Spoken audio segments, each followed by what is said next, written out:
Moro moro and welcome back to Culinary Roleplaying, a show where we will be taking a look of different tabletop role-playing games, and as always I will give you a short introduction into the system, how the basic mechanics work, and then we shall take a look of the character sheet to see how the characters are laid out.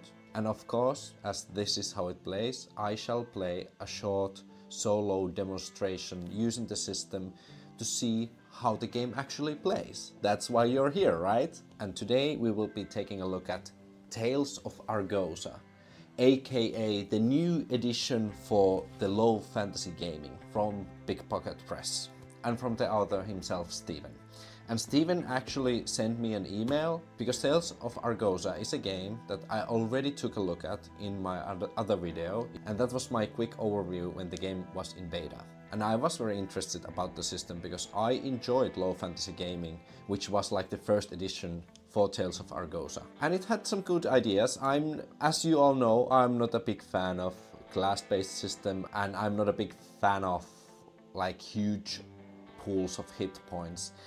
And that's why Tales of Argosa spoke to me very well, because it makes class-based systems much more digestible, in my opinion. It also trims down the number crunching a bit, which is always nice. And it also has much more flatter HP curve, so your characters don't start out as dead poor weak, but don't end up as being superheroes. So the scaling is much better. And it has only 9 levels, which is fair in my opinion, because I am mostly a solo based RPG channel, and the Tales of Argosa actually had solo rules, and the solo rules were one of the biggest aspects that I wanted to look into. I won't go too deeply into the whole system because we already have taken a look at the system. Let's have some few fresh reminders to see how the game works. Then I will focus more on the solo rules. Oh, and the whole point that I was gonna explain. I have the actual copy of the book. I also have the deck of signs that help you do oracle stuff within the system, and I also have the oracle dice. And I got them directly from Steven, who emailed me and was very polite to send me a review copy, because in my last video I said that it would be interesting to try it out when it actually came out.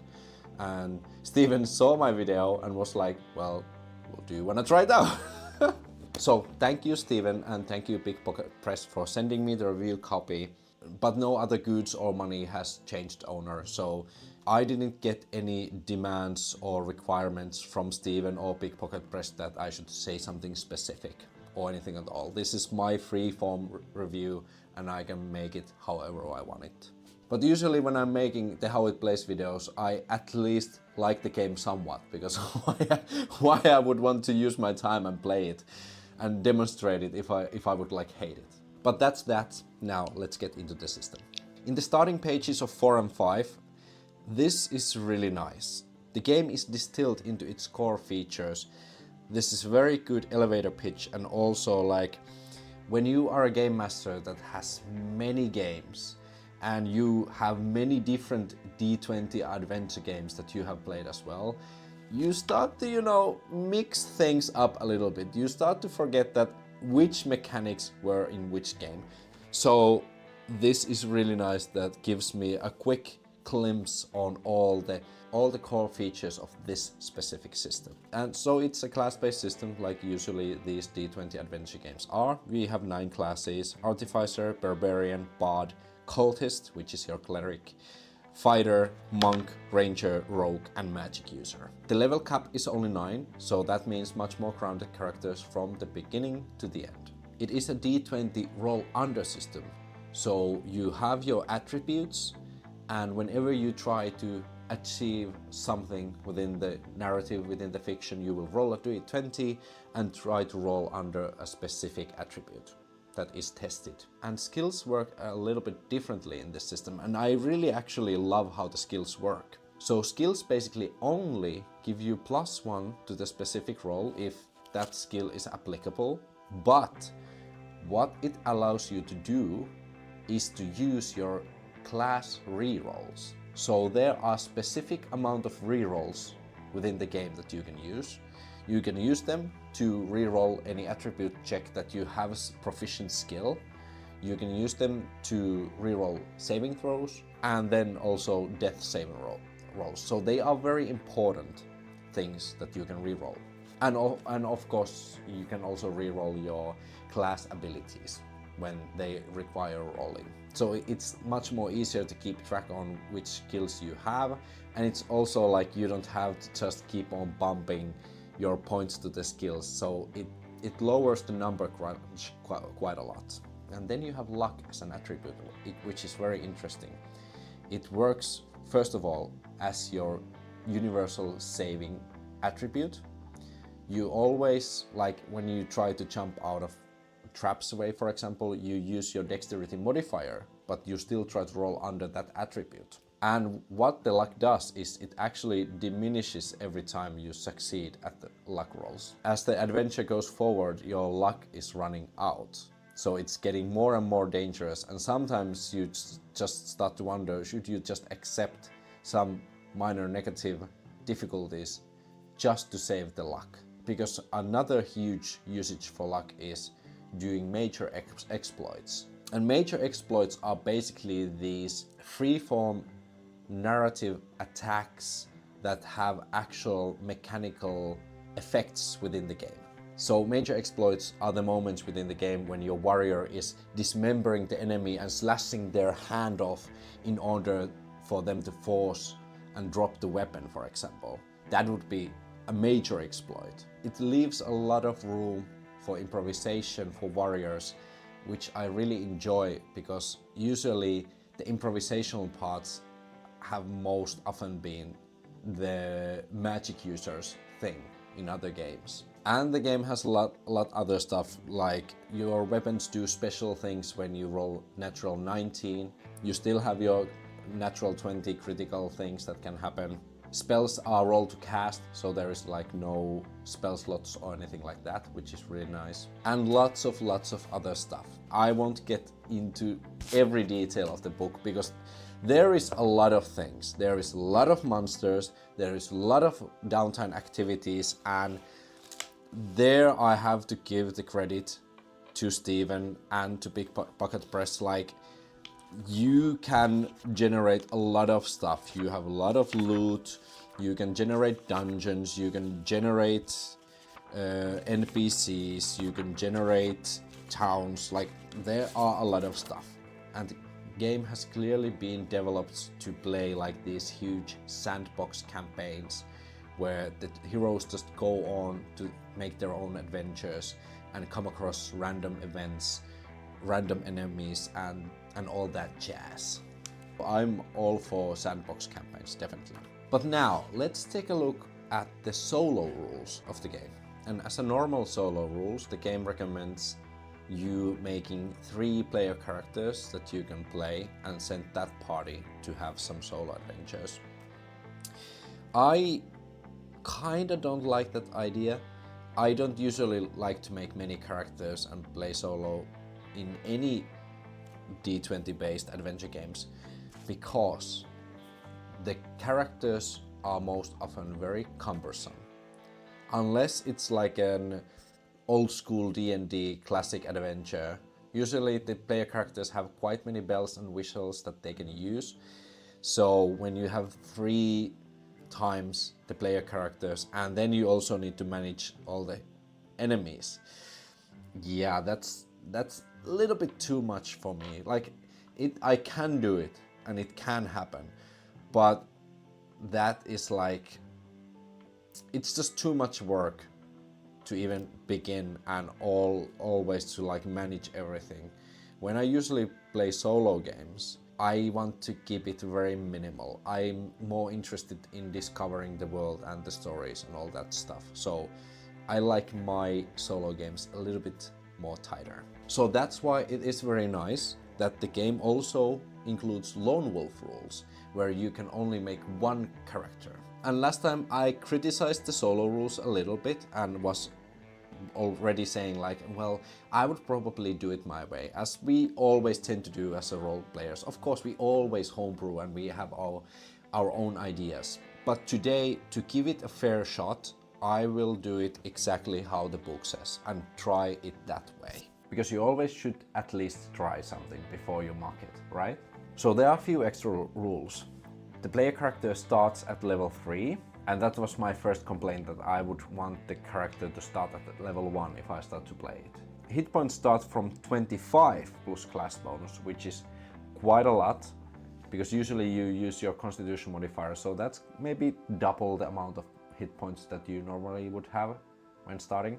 Then, when taking an action in combat, you can make a bonus melee or range attack. This is really good. You have like extra attack to do things, and most definitely and most often you are outnumbered with actions, so this will help you keep up with the action economy a bit, which is really nice. And this one is really neat. Each time a PC suffers a melee or ranged hit, roll the fortune dice, and it is this black die over here, and it has a blank, it has a sun, and then it has a skull. Whenever our PC takes damage, we will roll this die. If we roll the sun, the attack is actually parried, so we are able to take that blow and it won't come through. If we roll the skull, we actually make a counter attack. We can punish the enemy that attacked us. So really easy to give characters more survivability and again more actions within the action economy. So I think this is really nice and neat way to give characters more survivability. Definitely, this is very good addition. And then there is, if we are reduced to 0 hit points, unless the enemy makes sure the PC is dead, PC makes the death save after the combat or encounter, and if they live, they auto-stabilize. So again, survivability. And on a short rest, because in here, short rests give you some hit points back, some rerolls back, if you succeed in a recovery rolls. So you usually have 2 of them, now you will have 3 of them. Again, very nice rules that give you more survivability. This second final rule, this is rule that I'm going to change because I don't like it and I want to make better rule for it right now. And it's this. If the PC is facing 5 or more enemies, halve their number. I get it. The idea with this is that the enemy's action economy is getting too great, and there are some random tables that like can give you 10 enemies, and that would be too much even for this greater character.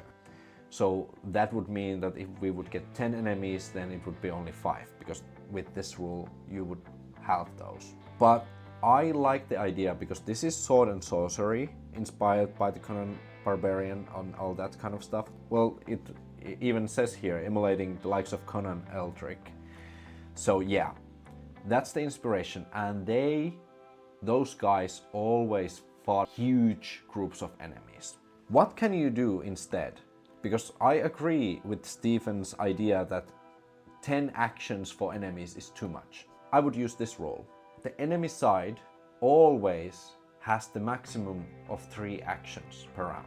So what does that mean? That means our lone character could fight against 5 enemies. And when in combat, the only 3 of these characters would act. So it would be our character's turn, and they could hit somebody and then make the bonus attack. And maybe not any of them don't die at the first round. So now I could say in my narration that because our character hit these 2 characters, they are kind of like knocked out, so these other 3 will attack our main character.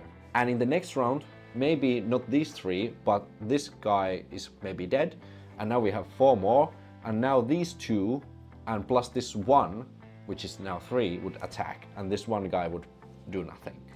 So always, even though you would have 10 enemies, always 3 of those enemies would act at maximum.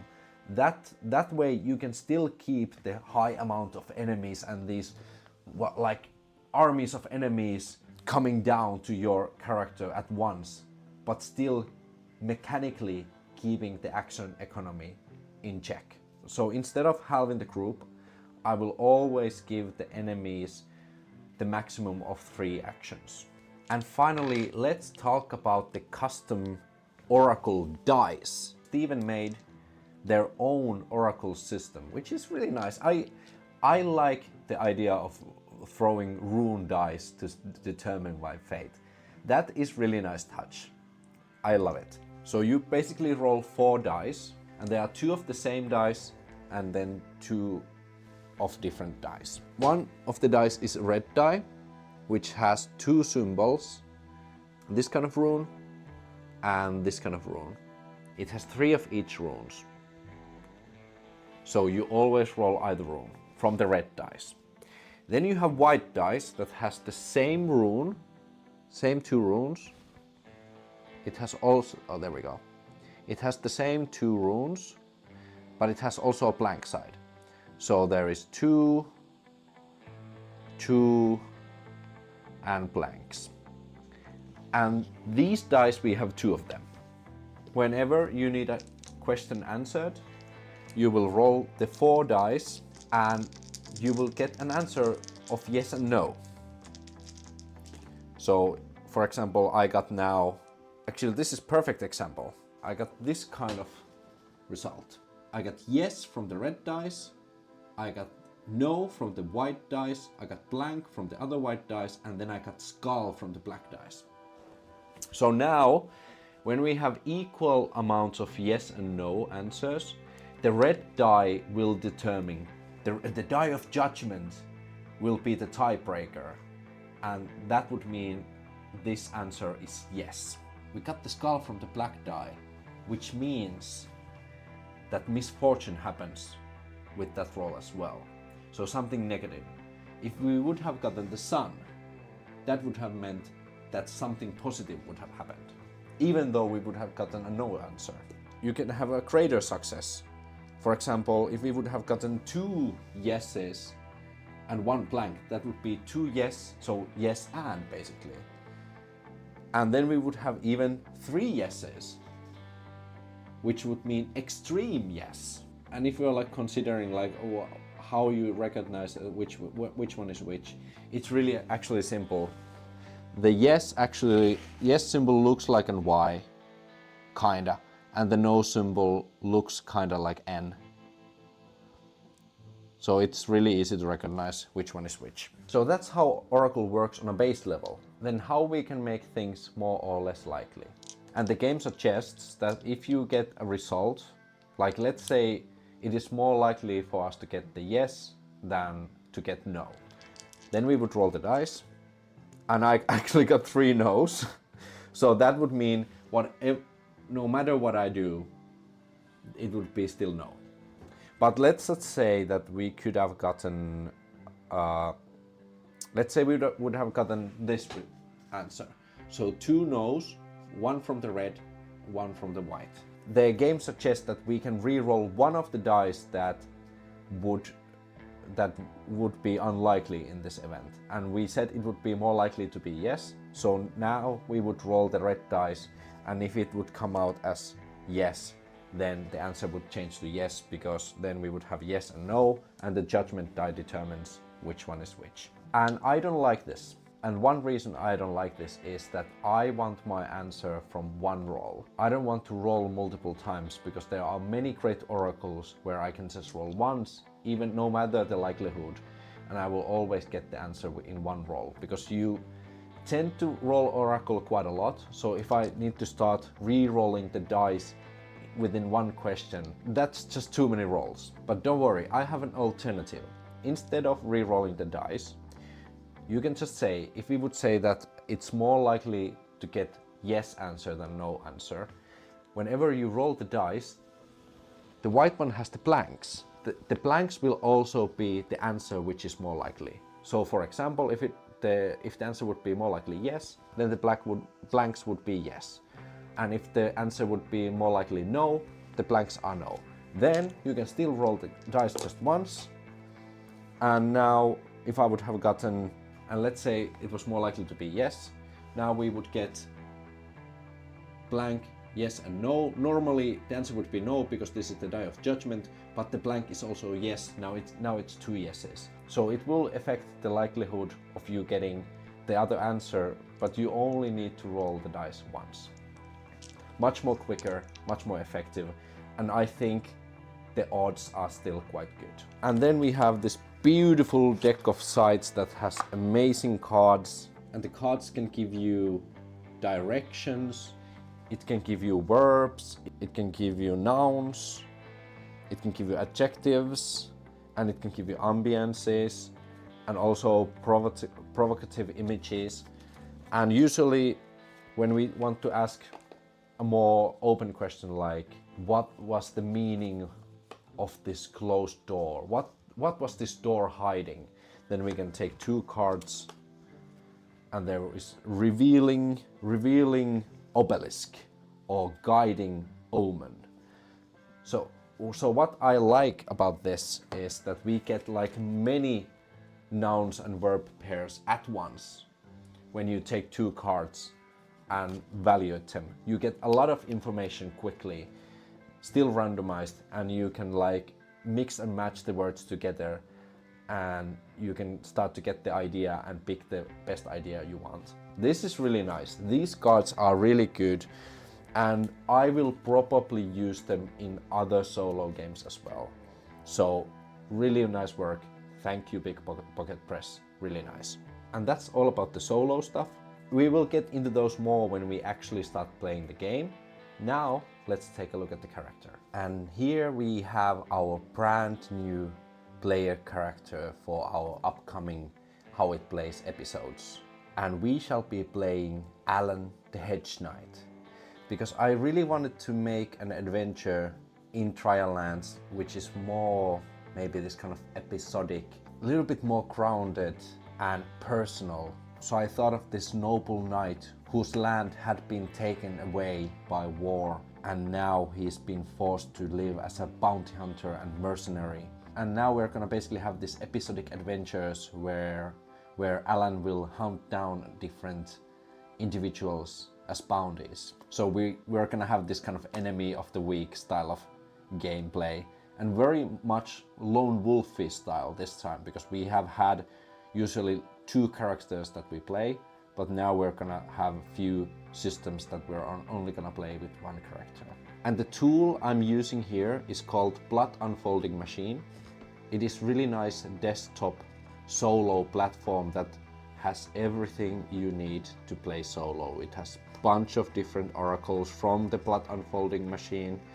It has your blood threads, random tables that you can create yourself. You can insert your documents here, like you can have your actual game book within this whole thing. Then you can have your world maps in here as well, where you can write down everything you need. I have here like the whole Triallands region map, which is familiar to my regular viewers. And now we have even the Western Coast, which is more specific location. So I've already marked here the ruined fortress, because we know that our today's mission and our today's target is somewhere within the ruined fortress. So if you're interested in Blood Unfolding Machine, links down below. It costs a little bit over $10, but it's totally worth it. So let's see how the character sheet looks within Tales of Argosa. So here we have our name, our class. I decided to be a fighter this time. Our race is human, and our background is mercenary, which gives us different kinds of skills. As a level 3 character, we have 3 rerolls, and because we are human, we have 1 extra rerolls. So this here is 4 out of 4. Here we go. So we have 4 out of 4 rerolls. Our AC is 15, our death save is 11, and our luck is 11 as well. So we have to roll under the luck score in order for us to succeed. We have 34 HP, and we start at level 3 because we are a lone wolf character. And here we have our attributes. We have strength, dexterity, constitution, intelligence, perception, willpower, charisma, and initiative is its own attribute. Here we have the scores and of course the modifiers for the saving throws and for some attacks as well. Then we have GS and TF, which means great success and terrible failure. So there can be multiple levels of success, and you could put here the scores because these are determined by your attribute. But I really didn't feel it was necessary for me to put this here because for example, if we need to roll strength attribute, it's 16. We can just watch the down corner here that has the chart that can tell you which are the great success and the terrible failure. So now I know with 16, 8 or under is great success, and if we roll 20, that's terrible failure. Then our weapons, we have longsword, we have +5 to hit, and our damage is 1d8 +2, which is our strength modifier. Very D&D, very classic. Here we have our skills and abilities, so whenever we have an attribute check that we can use any of these skills, we can add +1 to the check, and we can use the rerolls we have.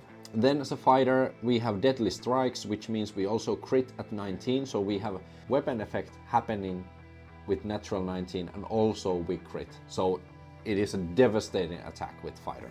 And then we have like different fighting stances that we can use as a fighter, but we'll probably get into combat so we can watch those more carefully then. And then we also have some battle gear. We have a chain shirt that gives us +3 to the AC, and also a shield that gives us +1 AC. And then the game has the splinter the shield rule, which is basically when there is like directed attack that we can see against us, which can be a lightning bolt, spear attack, arrow, what have you. We can decide to destroy our shield and it will soak the whole attack. So once it can be like lifeline for us. Really cool, really epic that your shield just broke completely. And today's mission for Alan the Hedge Knight, we have a wanted deserter general called General Larking, who was this big upcoming general within the city of Makarash. And the Lord of Makarash is now very displeased that he was hearing that General Larking tried to start an uprising within the city. This naturally made Lord very angry, and he wanted General Larking to be executed. But Larking managed to escape with his most loyal soldiers before this could happen. And now Alan the Hedge Knight has decided to take up this quest of looking for the wanted General Larking, who has been last sighted within the ruined fortress up north from the Makarash. And that is where we shall start our adventure today. But I think that's all the information we actually need for now. We know that we need to get into the ruined fortress to find General Larking and bring him to justice, or at least in front of the Lord Makarash, dead or alive. So we can travel into the ruined fortress and see what happens next. Let's jump into the adventure part of the video. So Alan, walking slowly away from the city of Makarash, preparing for his one-day journey into the north parts of the western coast and trying to reach the ruined fortress where his target, General Larking, has allegedly been seen recently. Let's start asking from the oracle, do we have a horse? We are a knight after all. I would say it's likely that we do. So now, when it's likely, the answer is more likely to be yes. The blanks in the whites are also yes. Here we go. Do we have a horse? And the dice do not lie. Blank from the black spot. Extreme no. So we have really been stripped out of like all of our lordly, not lordly, but noble belongings. We really do just have our, basically, I would say the sword is like a noble like the only heritage that we have from our noble bloodline, and that's it. Even our like clothes on right now and our chain shirt is like very rusty and worn, and even our shield is very rusty and worn. And let's just say that we are really poor hedge knight, definitely. So we don't have any horse to help us in this one-day journey. And there are actually journey procedures within Tales of Argosa, so of course we are going to use those, right? So as a solo traveler, while we travel, we can have two roles. The other one is always for the lookout with the solo rules. And now I would say we are definitely tracking someone. So we need to track a quarry. And let's just do general wilderness lore if we have that skill. I don't remember exactly. Do we have that skill? We don't. But we do have gather info. And we are now talking about gathering information about a certain target, which is a person who is hiding in a known location. It's not like we are trying to track someone in the wilderness per se. So I would say I will go with gather information skill right now and see how well we gathered information about our target, and are we like going into the right direction, because I don't think we are trying to like stealthily go in. So let's see first how will that go. We have intelligence of 10, we get +1 from the skill, so we need to roll d20 and get 11 or under, and we can use a reroll because we have the skill. Let's see what is the first roll of the day. That is a 3. So our information gathering for Alan has been successful. Alan sees all the signs that leads to the ruined fortress, and he is very certain that this is indeed the place where General Larkin is hiding, probably with some of his men. And now the second part, which is for the lookout, because I think General Larkin is expecting somebody to fetch him or enemies. So let's see if they can detect us before we detect them. But it's a long day, so there might be some random encounters as well. Oh, if there is an ambush or a trap, then we will make perception rolls. But usually we detect automatically everything that is not directly concealing themselves. That is good to know.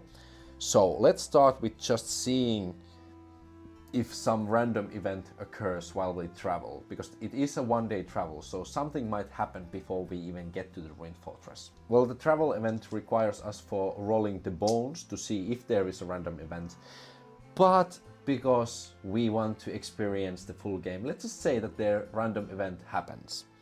So we can roll d20 random event table from page 136. We roll a d20 and see what happens. Here we go.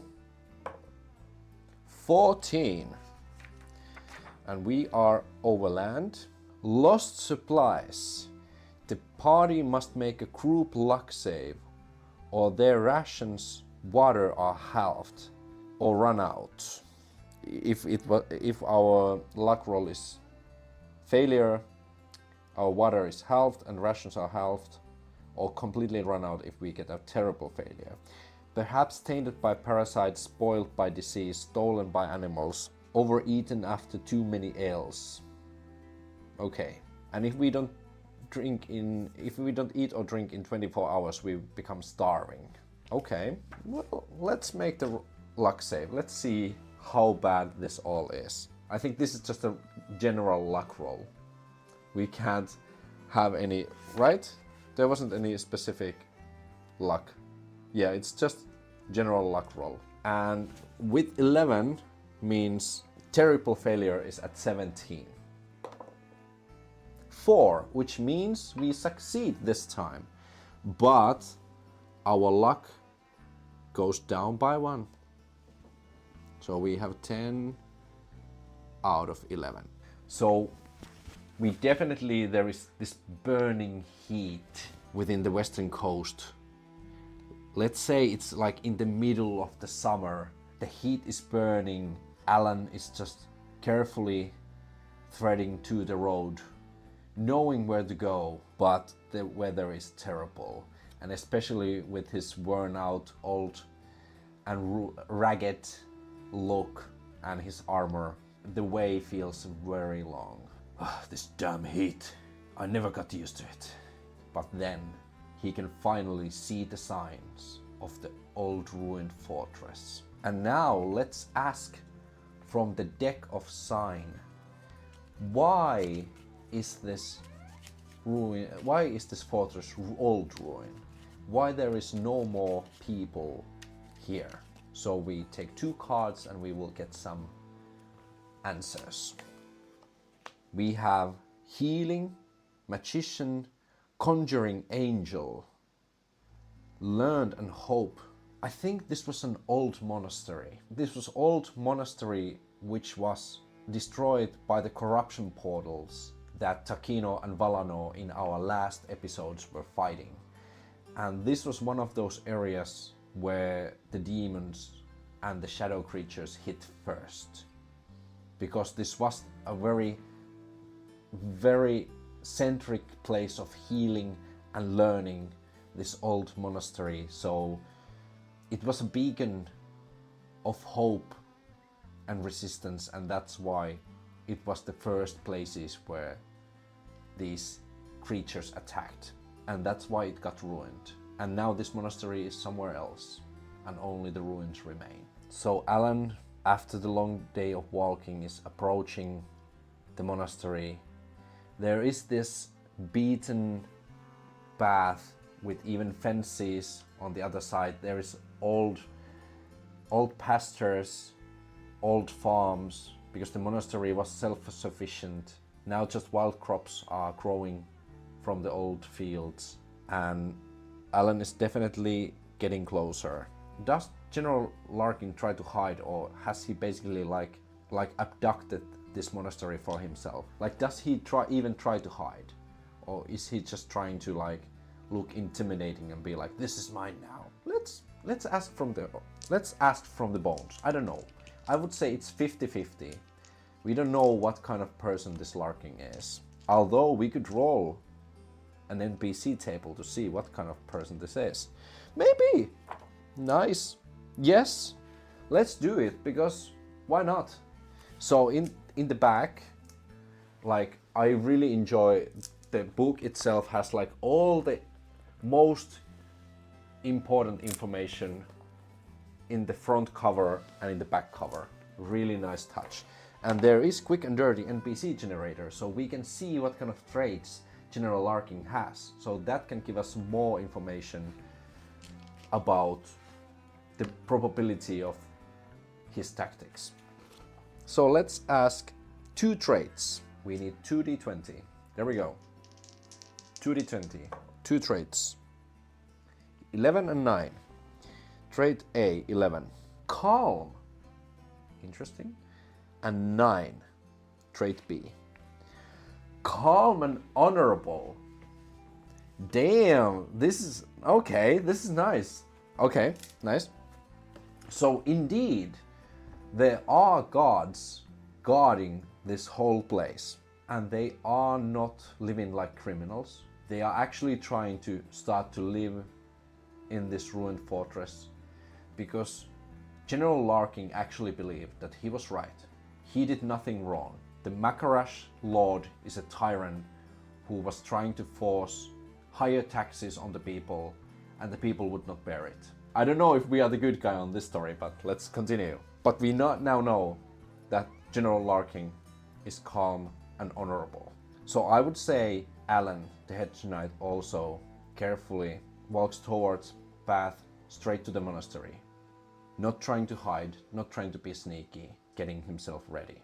And maybe he arrives at the gate, and somebody up on the wall holds a bow stretched at him. Halt! You know who occupies this fortress, right? Yes, I do. I am Alan the mercenary, and I'm here to talk to General Larking. Pretty bold of you just claiming to be a mercenary. What stops me to put an arrow on you right now? I am here to challenge Larking to a duel. Knight against a knight. Will he not accept? Will he not be brave enough to face me? Nice. I think these guards are very loyal to General Larking. So let's see if Alan can persuade this guard to let him through. Because I think General Larking's most loyal guards would also be very honorable. Because that is the culture definitely that General Larking would like teach and upkeep within his troops. So this is definitely charisma that we are testing. And I would say leadership. This is definitely a leadership check. So we can try and even use a reroll, and we get +1 to this. And let's see how it pans out. Because this is basically me as a lone group's leader challenging a leader of another group. Here we go. 6. I'm rolling really low today, which is good today. Nice. So that is definitely a success. I think the guard is hesitating a little bit and it's like, fine. Nobody calls General Larking a coward. Open the gate.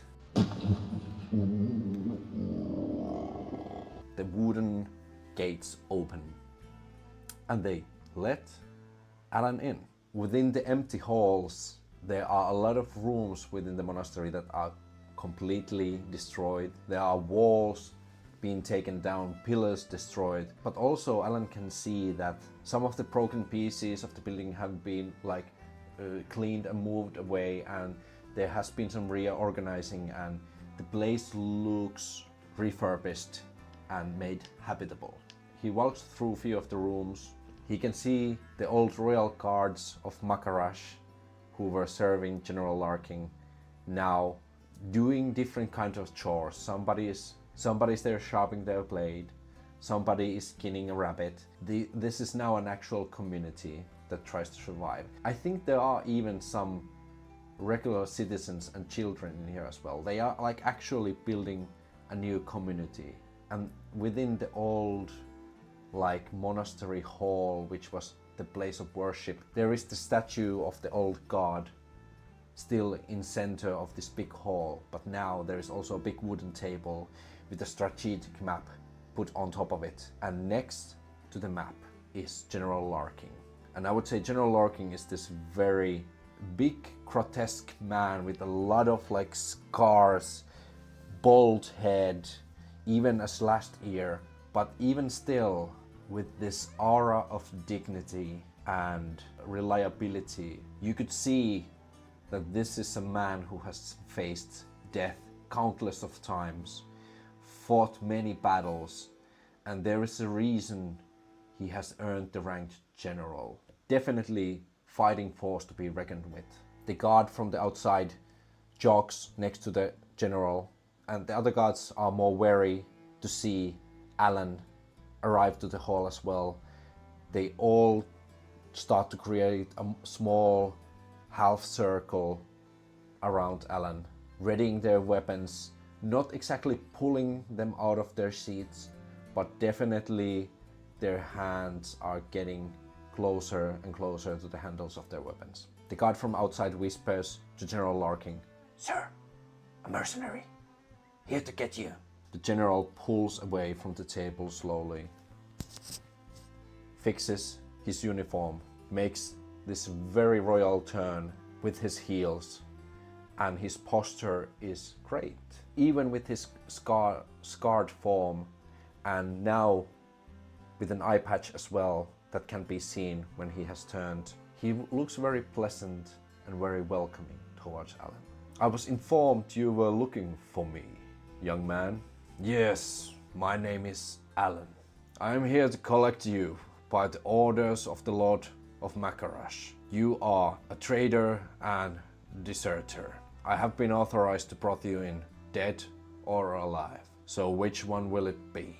"Young man, did you really think you can just walk into our new home and just demand my head, And even though I would be so keen on giving you my life, I'm not giving away the life of the people in here. I don't care for your men or the people in here. I care only for you, because you are the one that I'm getting paid for. So why don't we handle this like the warriors we are? You and me, till death. And let's do one more charisma roll. And I would say this is with advantage, because he is an honorable man. He is a warrior, and it would need to be quite something for him to refuse an honest challenge for a battle. 10 and 4. Definitely Alan sees and watches General Larkin with straight intent to show his prominency. A vague smile comes to Larkin's face. Well, so be it. You and me in this circle until death. Somebody bring my axe. And if this man kills me, let him go. And you have to promise to me you won't hurt anyone else in here. You have my promise. The other people now creating this circle within this hall of the monastery, and in the center of it, two warriors, General Larkin and Alan the Hedge Knight, pulling out his long sword, readying his shield, while General Larkin taking this huge battle axe that has probably seen so many battles, but still very pristine, very well kept. I think we go into the combat, I guess. We first need stats for General Larkin. I think we can use the rules for human champions. Champions are rare, highly experienced warriors, so definitely we can use that as a stat block. And should we even use the boss rules for it? Because boss rules are quick, PCs must have a great success in the initiative check to go before boss. The bosses have double HP and they have off-turn attacks. They have major exploit protection until they are wounded. Wounded means that they have less than half hit points left. They have stronger luck, that they can completely negate effects of spells and special abilities. And they have rerolls. So let's make this very interesting, because this is a big challenge and maybe the only challenge. So yeah, let's say we have a human champion against us with boss rules. So first, Larkin, AC 14. HP is maybe the most important part. We can just roll it, because in here you roll the amount of HD the creatures have. We could just also use the average, but I think it's funner. It's more fun to roll the hit dice now. D8 times 4, 3 plus 4, 7 plus 2, 9 plus 7. 16 times 2 is 32, right? Yes. So 32 hit points. Here we go, and all the other stuff. Oh, right. The rerolls, D4 plus 1. Yeah, D4 plus 1. That is 4. He has 5 rerolls. That's many rerolls. So you can reroll saves. Okay, now I have to check. Can you reroll the attack rolls? Because that is very important information. You may reroll attribute checks if the PC has a relevant skill or possibly background, or when attempting to activate a class ability.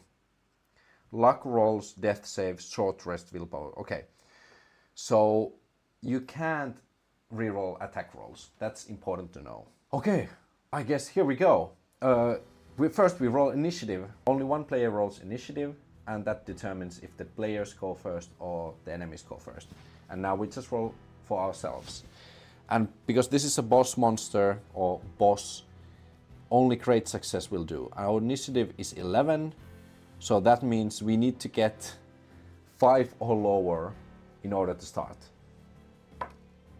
We get 12, so General Larkin will get a first attack, and they can also attack within our turn because they have the off-turn attacks. So the combat is initiated. Alan raising up his shield, pulls out his longsword, ready to fight. General Larkin, with his battle axe, ready to fight as well.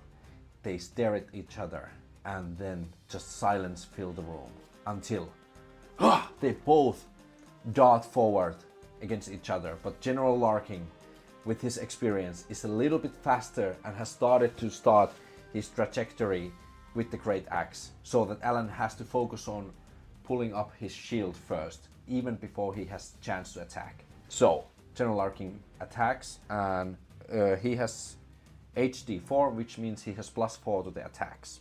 First attack, 15 plus 4 is 19, which is enough to hit us. And great axe is actually, we can see the damage from the weapons table. Is it the same as a great sword? Great axe, sword, yes. It's both blade trauma and D8 plus 4. But here's D12 plus 3, okay. So that means I will use the D12 plus 3. Let's see how much damage we get from the first hit. And also, I will now, because we got hit, I will roll the black dice to see if we get either parry the attack or counter attack.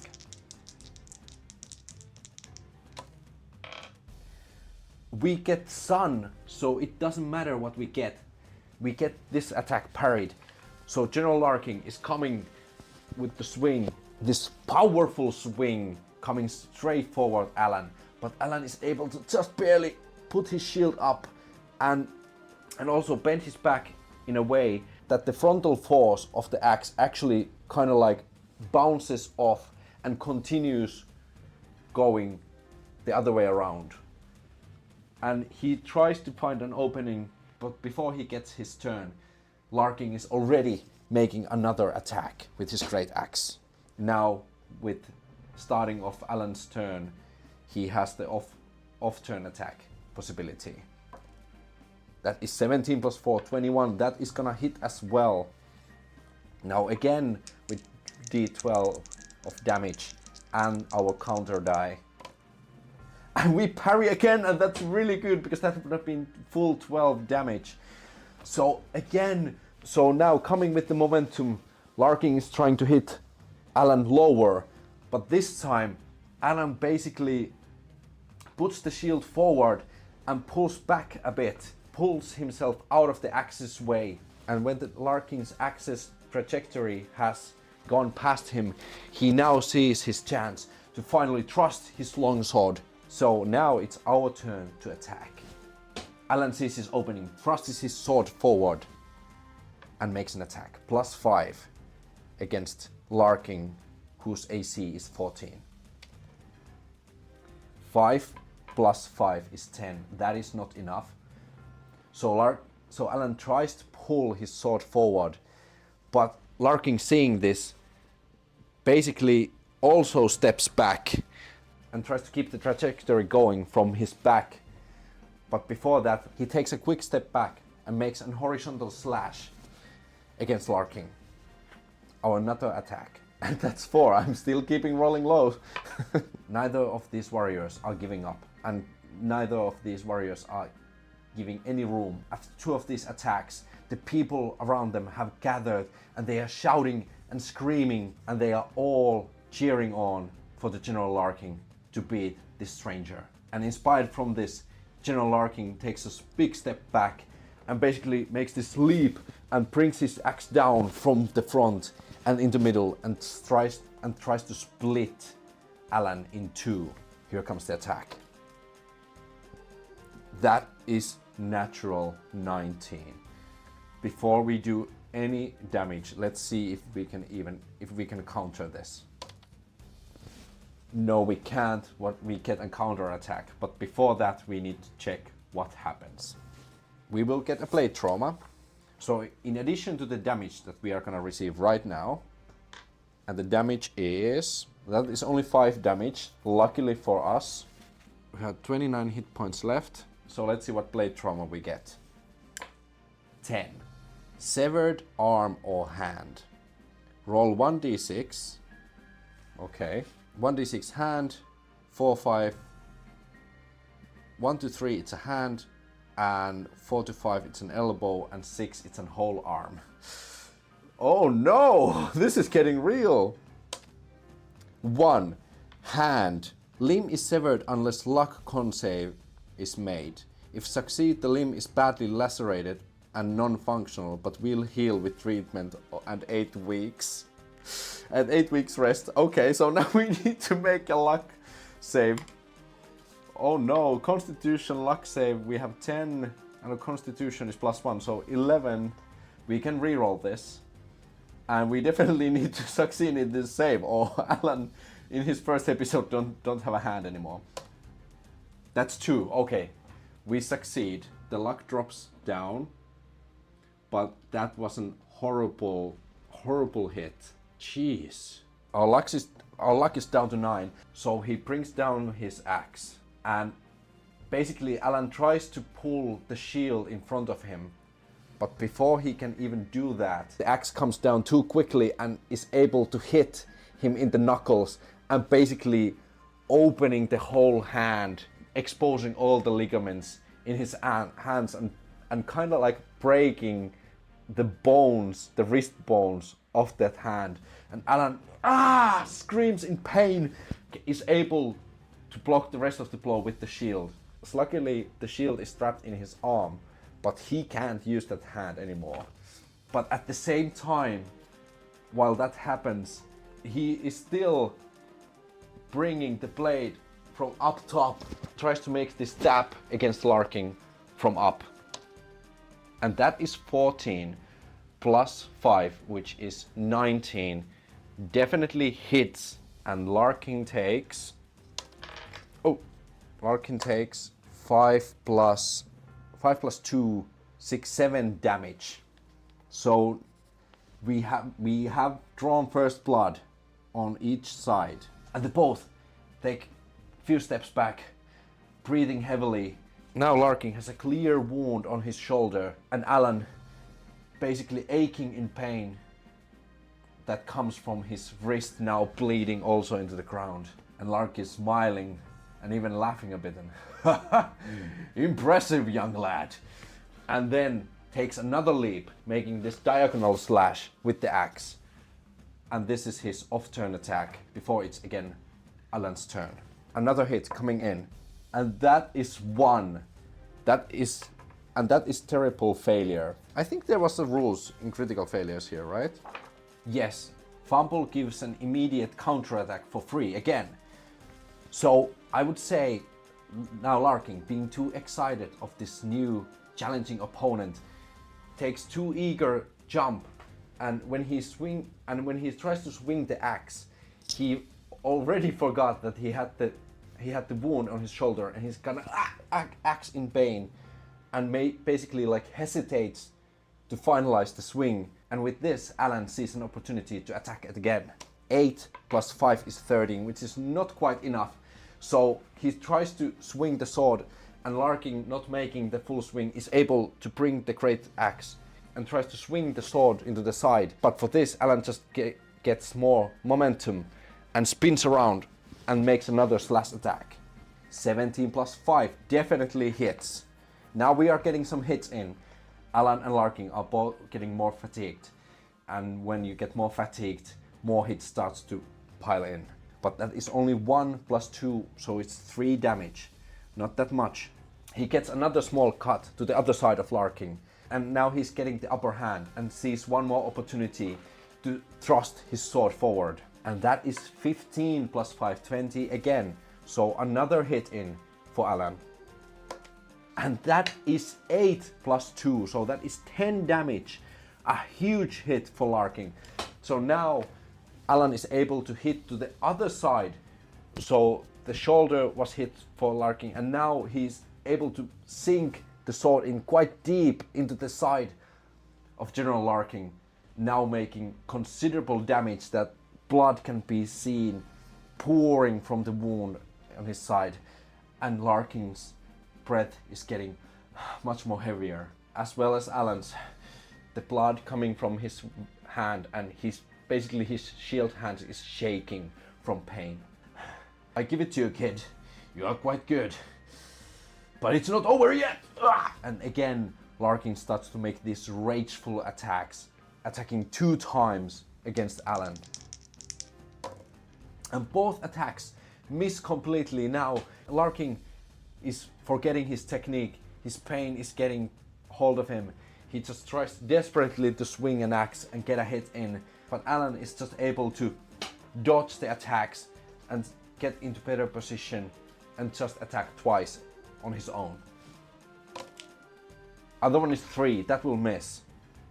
So first strike goes wide, but the second one coming from down, he's able to make this clear cut attack and hits with 14. That's 4 plus 2, it's 6. Oh, Larkin has only 6 HP left. The troops, seeing Larkin really badly injured, starting to breathe heavily, I think they are a little bit hesitant. Alan can sense that the guards are coming closer and they want to intervene. But Larkin will try to say, "Keep out of this!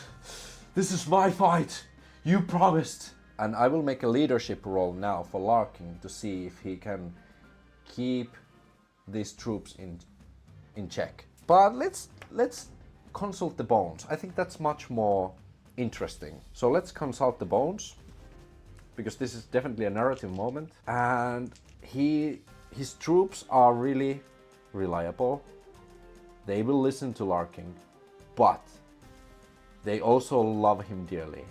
They don't want to see him die. So I would say it's 50-50 if they will listen to Larkin at this point. So let's just let the bones decide. The question is, will the gods intervene and come into the fight?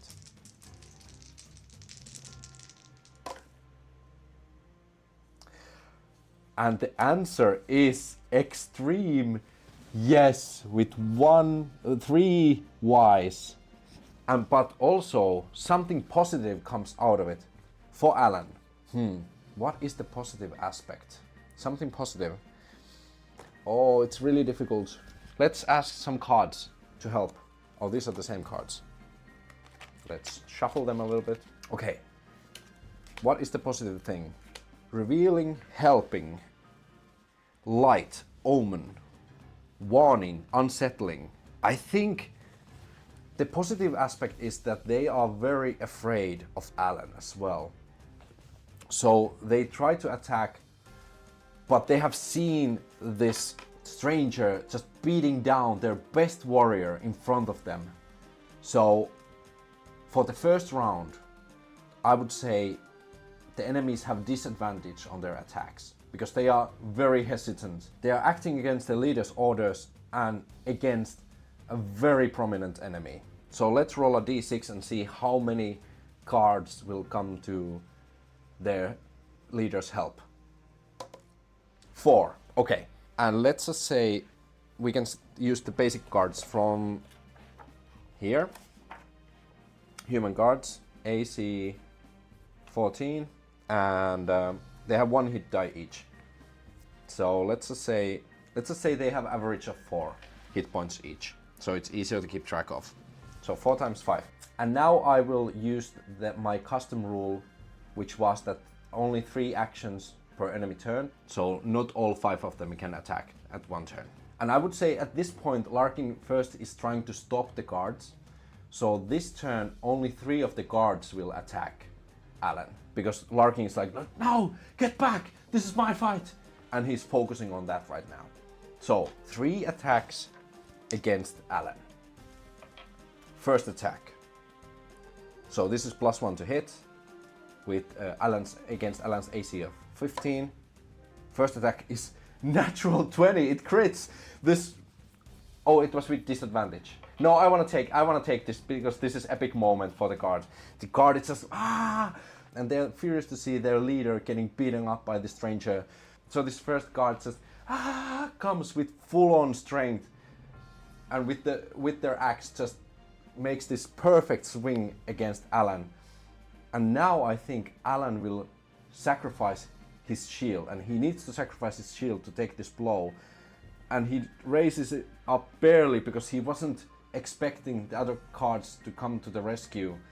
And he quickly pulls the shield to his back, and poof, it splinters and breaks in half. And now the broken arm is just dangling, and he's just trying to keep everyone at bay. And let's see if we can get the counter attack. I won't counter parry because that was so cool. Let's just say the crit hit because it was so epic moment. I don't want to ruin it right now. Because we have still 2 more attacks that will come into our way. And now our AC is only 14. The other one is natural 17 plus 1. That is 18, which hits. And then the other one is 13 plus 1, which now hits because we don't have the shield anymore. But for the first attack, let's roll the black dice. Sun, so the first one is countered. The first attack is coming in, and Alan is able to just block the attack to the side and basically make the 2 cards like knock onto each other, and that's why the 1 card doesn't get a turn this turn. And now the other attack is counter strike. But first, we are getting damaged by the guard, which is 1d8 plus 1. That is 2 plus 1 is 3 damage for us. But the guard is now exposing himself to our attack. But the guard, he basically slices Alan's side just a little bit to make a small cut. But with that, Alan is able to basically get close to the guard and half sword the blade towards the guard.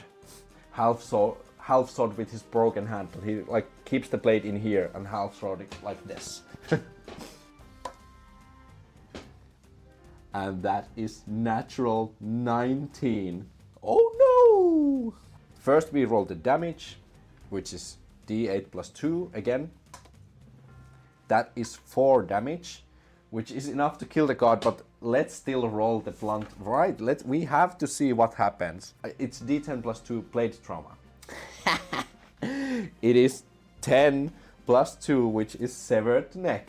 Perfect.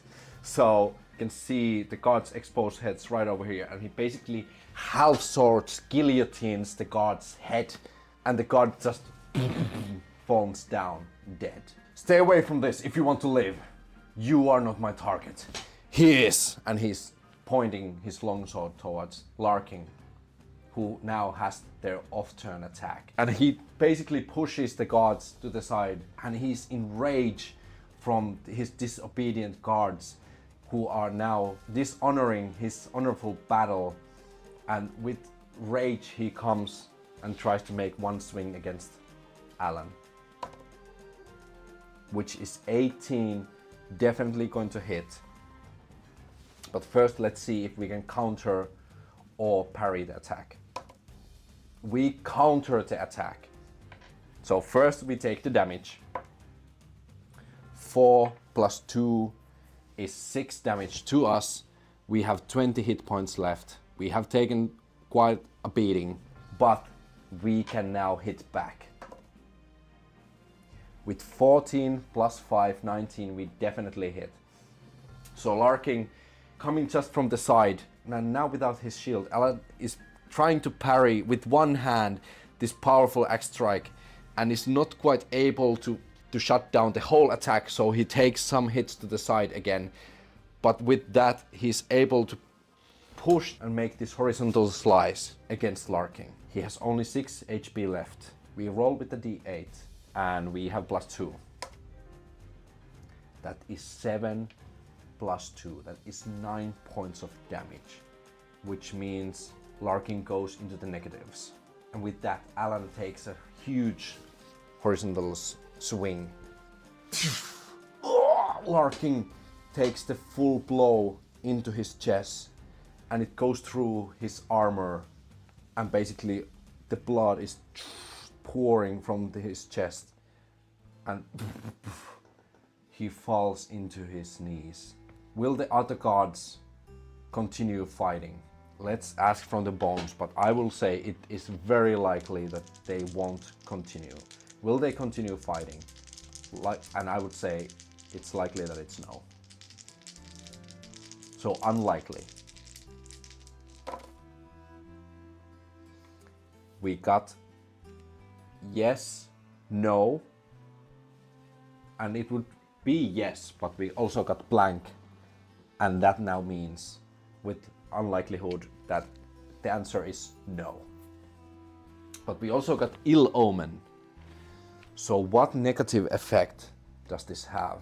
I think the negative effect is that these people are scared of Alan.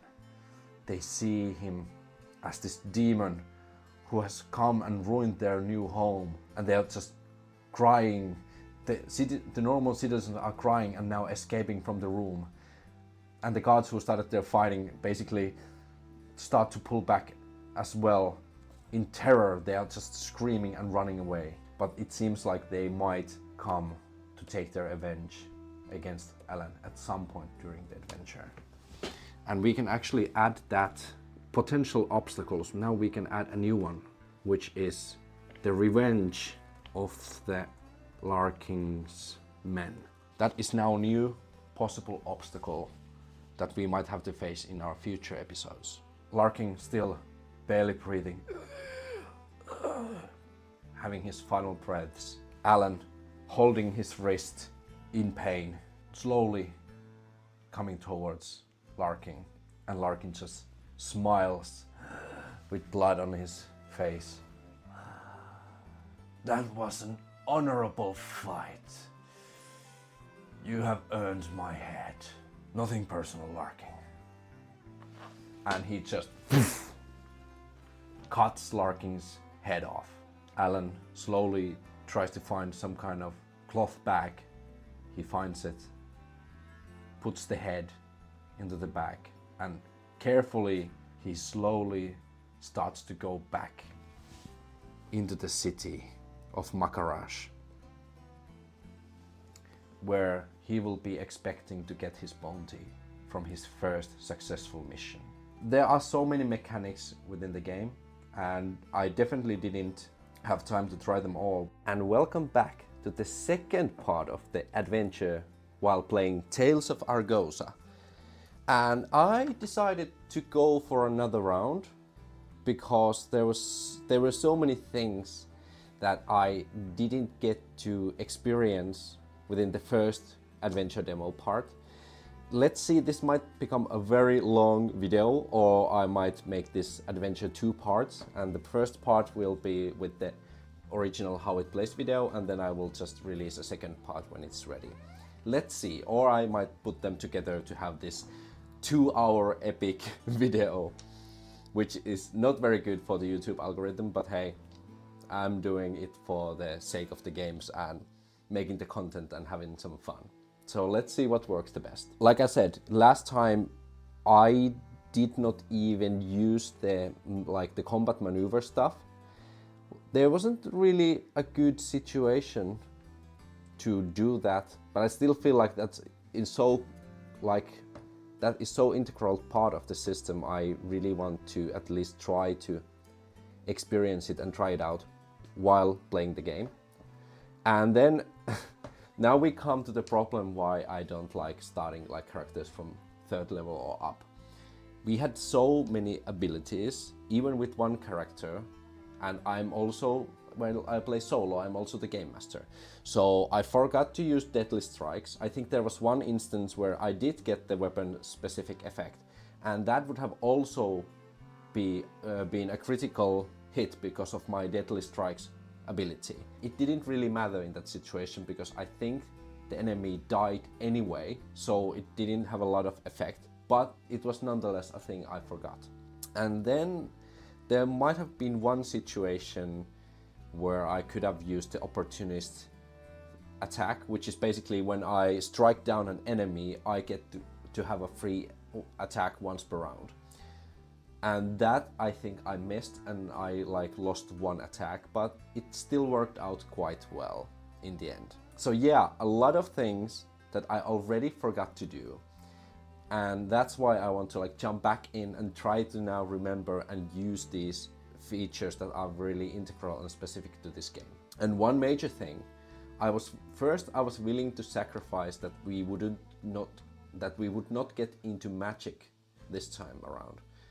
But because this system has roll to cast system with amazing corrupting mechanics, I thought that now we will send our hero Alan, or anti-hero, kind of like we are threading the line of good and evil having this very grey kind of campaign.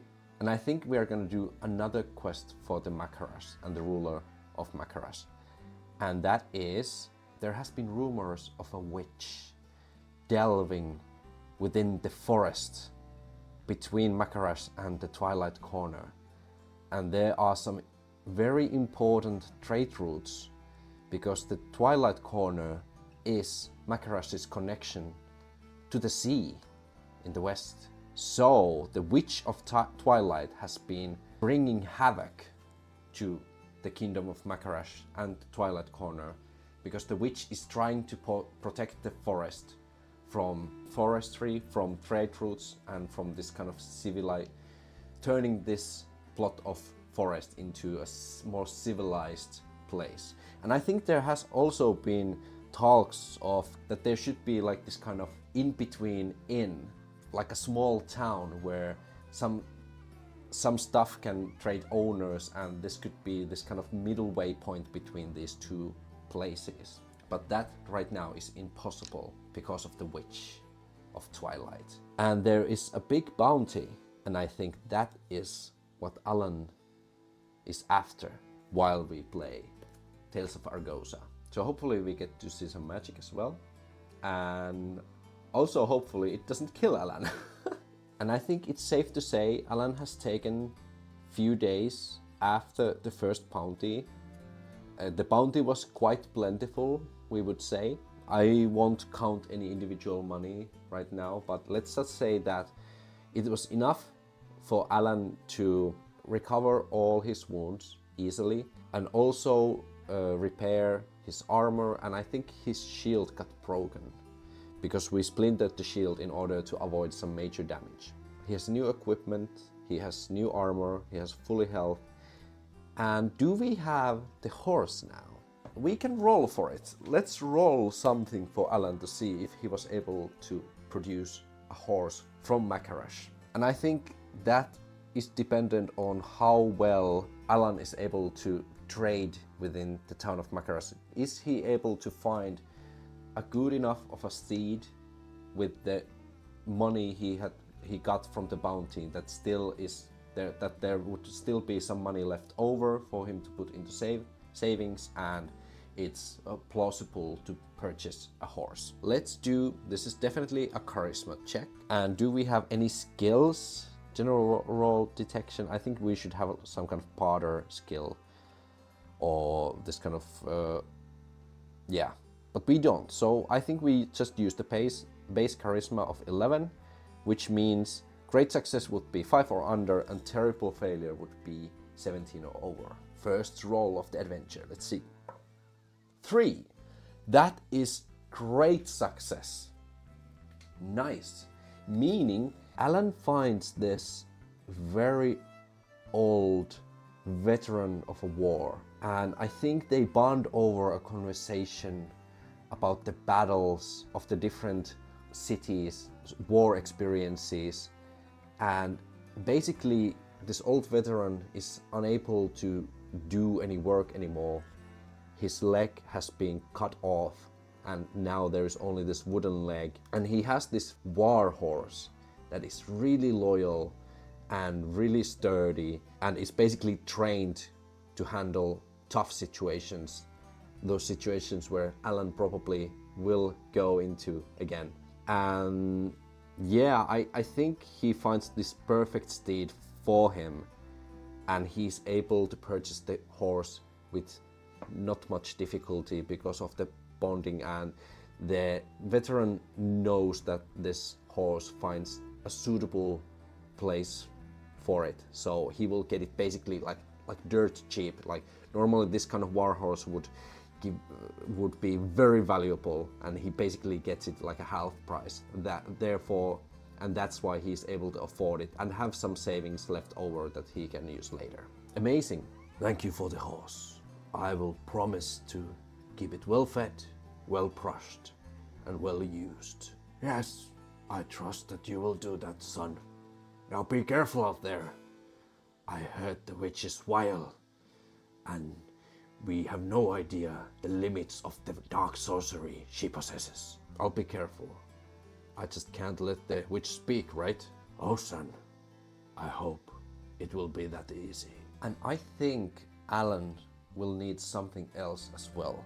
We don't have any ranged weapons. We are proficient with ranged weapons, but we don't have any. And I think we have enough money to buy some kind of ranged weapon as well. Especially because we rolled the great success to provide us a horse. Do we want a crossbow or do we want a short bow? Short bow can be used mounted. It's easier to hide and it uses only one slot for the bow and one slot for the quiver. So I think we just go old school, very basic, and we just buy a short bow for ourselves. Then we can use quick succession of attacks against a spellcaster who probably can be interrupted with firing of a bow. It doesn't do that much damage, but we can fire multiple times when it probably will count. So let's add short bow for our equipment, and we also need quiver of arrows. And quiver usually holds 20 arrows, so let's go with that. And there we go. Now we have short bow with our damage as well. Nat 19 for the longsword is the piercing table, right? Blade trauma, and then short bow we have now missile trauma. And I think Alan has also bought some rations, and we are ready to start our adventure. And tracking down a witch that is in her own domain will not be an easy task.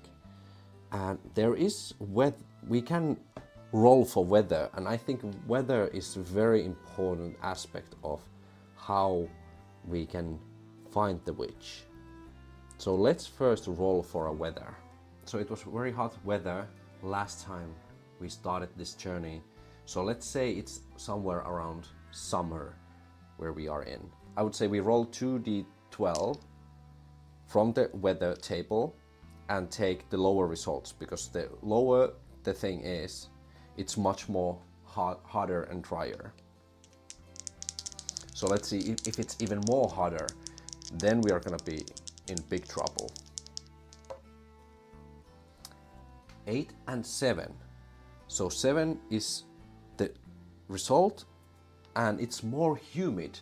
Makes sense. So Alan starts their journey riding into the forest between Makarash and Twilight Corner. It starts to be so humid in this weather that it's like kind of difficult to breathe. And it also makes humidity itself, it's so thick that it basically starts to like drop down from Alan's face, and it's just really difficult to see because the water is just dripping on your eyes constantly. So yeah, these are not extreme conditions, but these are definitely difficult conditions, especially if you want to ride around with armor on. Ugh, this damn weather is killing me. Are you okay, Peanut?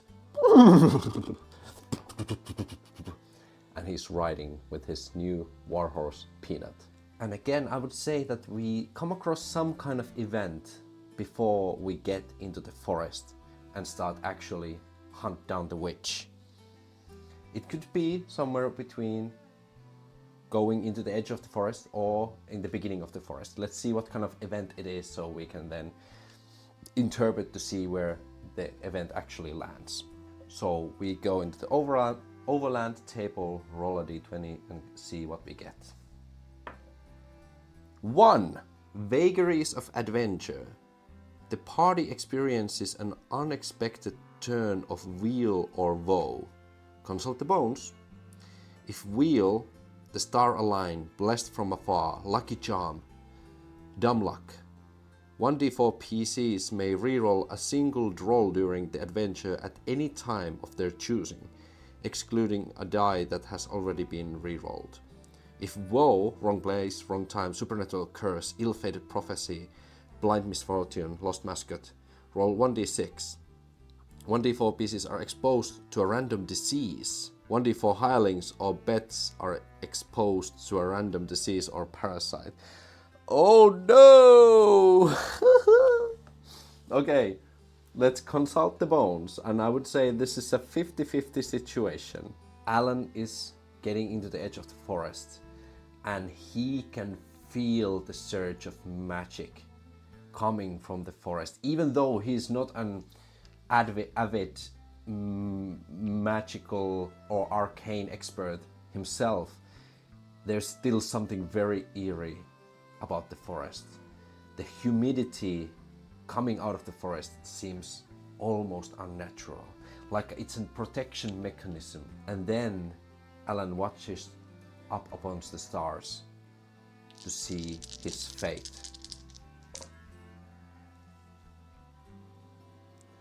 That is 3 no's and a blank from the black die. So definitely something really bad is going to happen. Let's roll a d6. 2. 1d4 hirelings or pets are exposed to a random disease or parasite. No, we just got Peanut. I'm sorry, Peanut. Okay, let's see what kind of disease falls upon to our newfound steed. Oh no. You gain great success just for it to be taken away from you. Disease and parasite. It's so fun that the game has its own tables for diseases and parasites. What a fun game. So is it a disease or parasite? Because there are a big list of both. Okay, let's ask from the dice again. Is it a disease? And if it's a no, then it's a parasite. No, it's not a disease, it's a parasite with positive side to it. So let's just say I will roll d3, there's only 3 parasites. So, okay, 3 parasites, I will roll 2d6 as a 2d3 and I'll pick which is least bad. And I think because there's only 3, all of them will be bad, but then we can decide which one is least worst for us right now. 3! Oh, okay, I guess it's the number 3 then. Throat leeches are vast swimming 4-inch marine parasites that lurk in water holes, rivers and oceans. A PC swimming in an infected area requires a luck save to avoid swallowing the horrible wrigglers. On a failed save, several leeches have entered the victim's throat and latched into their gullet. Over the next 1d4 hours and each day afterwards, the leeches feed, causing 1 strength or con loss, even chance. Removing the leeches requires surgery or alchemical tinctures that are poisonous if not properly administered. An int apothecary check kills the parasite in 1d3 days. If failed, the victim also suffers 2d4 damage. A desperate victim might drink and regurgitate a flask of acid to kill the worms in minutes. The drinker suffers 3d6 damage and cannot use their vocal cords for 1d4 months. Just to abbreviate things, I would say that the horse catches these leeches while they travel, and Alan is not an apothecary. He has no idea of understanding why the horse is acting weirdly after drinking from this kind of pool of water. Alan has his own flask, and I think he can see the horse being unwell at the edge of the forest. He just gets this feeling that he strokes the horse gently. Peanut, I think you should stay behind in the edge of the forest. There is some grass for you in here. There's the pond. I'll keep you on a long leash and you have everything you need in here. I will be back, don't worry. I will get you home. And the horse is visibly weakened, falls down next to a tree into the shade and starts to sleep. And Alan will probably never see this horse again. Oh God.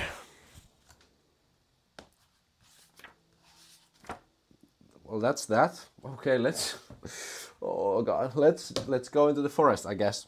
The forest is dark and has this thick foliage of leaves. There is no wind, none at all. Alan can see all the leaves full of moisture from this wet, almost like a swampy feel, which is very odd because this is not a swampy forest. There shouldn't be any swamps nearby. Alan brushes the water, he readies his bow and is ready for anything. Also, the forest is vast and it might take some time before the witch can be uncovered. And I will deal this situation with a different kind of challenge. And I have taken this challenge pool idea from another game called GRIMWILD. It's a game I will probably review in this channel very soon, so keep your eye on that.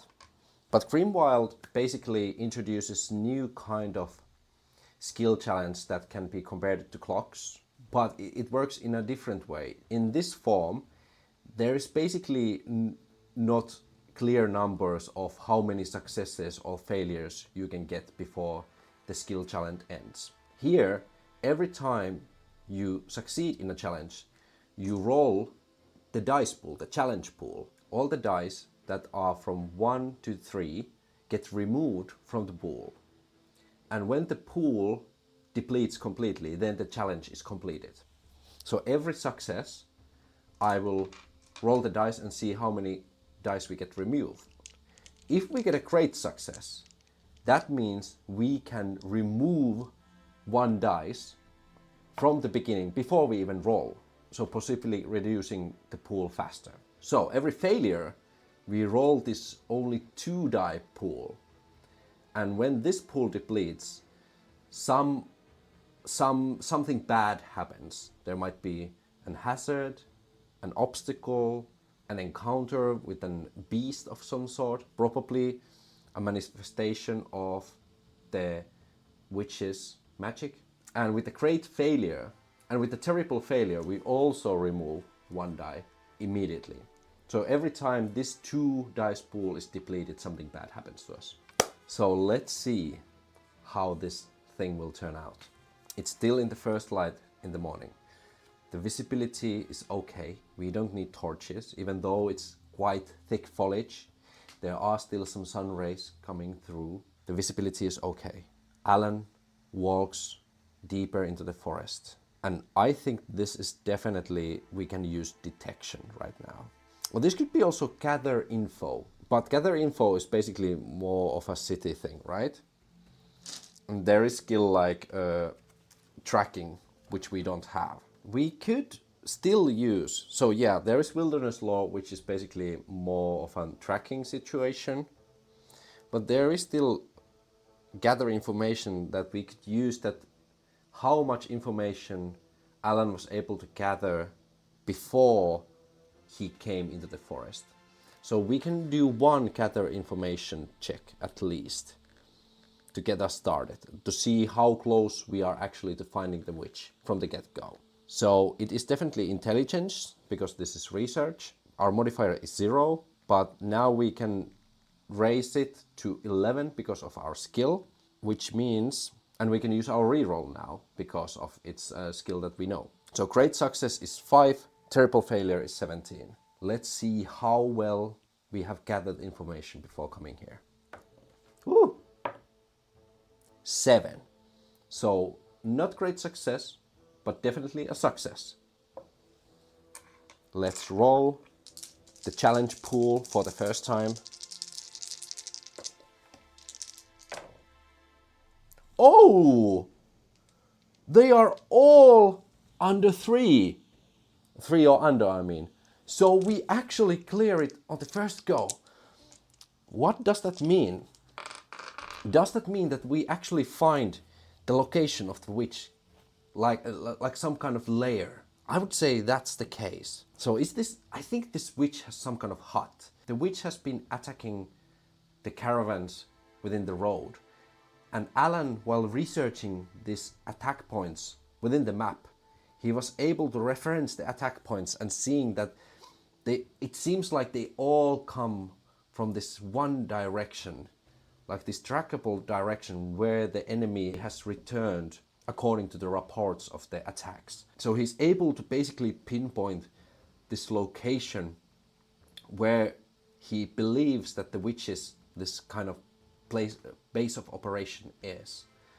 And he comes more from the northern side, not from the road, and he treks the forest straight into the witch's hut. And now, is the witch home right now? Let's ask from the bones.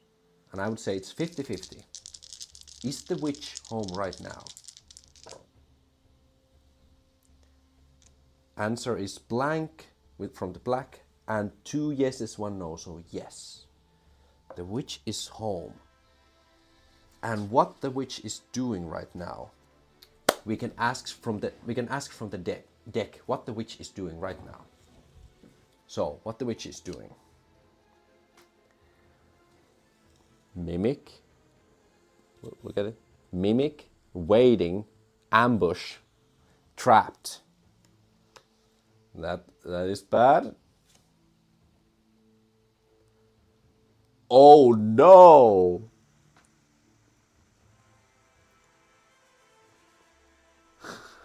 Storm, obscuring, destructive, wild.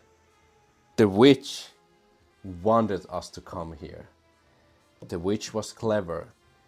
She made all those attacks on purpose. She wanted to lure more people in. She wanted anyone to find the base of operation, this cottage. Is it cottage? Or is it more like, maybe it's more like a ruin. It's some kind of old runic altar. Yes. And Alan is walking. He comes through the forest, finding the location. And it's basically this more well-lit area because it's an alcove within the forest, where in the middle there is the stone altar. This flat, round stone altar with stone pillars coming from all around this round area. And in the middle there is some kind of a stone table as well. And there's some candles, some bones and feathers, all kinds of trinkets on the table. The candles are lit. It seems that someone has been here recently. And it's an ambush. It's probably some kind of ritual where the witch needed a live subject to be sacrificed. It's some kind of ritual. So is Alan able to detect that something is not right here, that this is a trap before it's too late? Detection, definitely. And we will use our perception. So 13 plus 1 is 14. 7 is a great success. Only 20 is a terrible failure. Let's see. Ooh. 19. Almost a terrible failure. But no. Do we want to use the reroll? We could use it now. Maybe I use the reroll now. I think this is a good time, if any, to use one reroll. There we go. Okay, one reroll. Please give me something good. 70, it's not enough. It's not enough. So we still fail. The dice gods have spoken.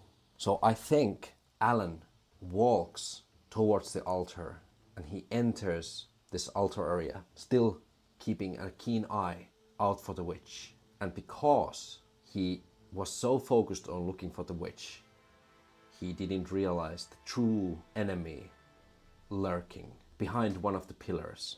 And because I thought that our enemy is sorcerer, they have a spell called Conjure Entity. And I thought that maybe the witch had already cast that spell successfully and now is sending the entity to attack Alan right now. Let's see what kind of entities witch can cast with their spells. You attempt to summon a supernatural entity from beyond the veil. Choose one from Shade, hellhound, surgat, sentient ooze, gibbering terror, or imp. And I think for our situation where this whole area is very moist, she has conquered a sentient ooze. Each round after the first, you must spend an action and succeed on a will check to maintain control of the entity, or it goes uncontrolled. I think she doesn't even try to control. She has created this magical barrier now within the circle. So Alan tries to get back from this horrifying ooze, which just basically comes behind the pillar, goes through the table and is closing in on Alan. Alan tries to reel back and escape from the altar, but he feels this kind of force field, and Alan knows that he has stepped into a trap, and there is only one way out of this trap, and that is to fight and kill the witch. We first have the ooze and the witch, which will be human sorcerer enemies. So we are fighting two very tough enemies. This might be the end of Alan, but let's see. Let's hope for the best. So the game contains very different sentient oozes that have unique traits. So now we can roll a d10 to see what kind of ooze we are dealing with. 3. Blood Frenzy. Ooze gains off-turn attacks when wounded. That makes sense. So wounded is when an enemy or a character has less than half hit points left. And I think this ooze is actually this red kind of sentient ooze that has been built upon the blood of all the sacrificed individuals. So the witch is actually creating this magical creature as a weapon against all the people that are coming into the forest, and is little by little feeding this giant ooze of the blood ooze to infuse it with more blood of the enemies, and finally maybe letting it loose against all who dare to come near to the forest. Yes, my child, more feed for you. Please accept my gift. Above one of the pillars, on top, Alan can also see the witch, who is preparing herself for attack as well. And let's first roll for initiative. Can we go first? 15, we can't.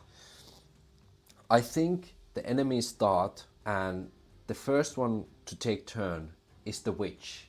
And she's now trying to cast some kind of spell against our hero.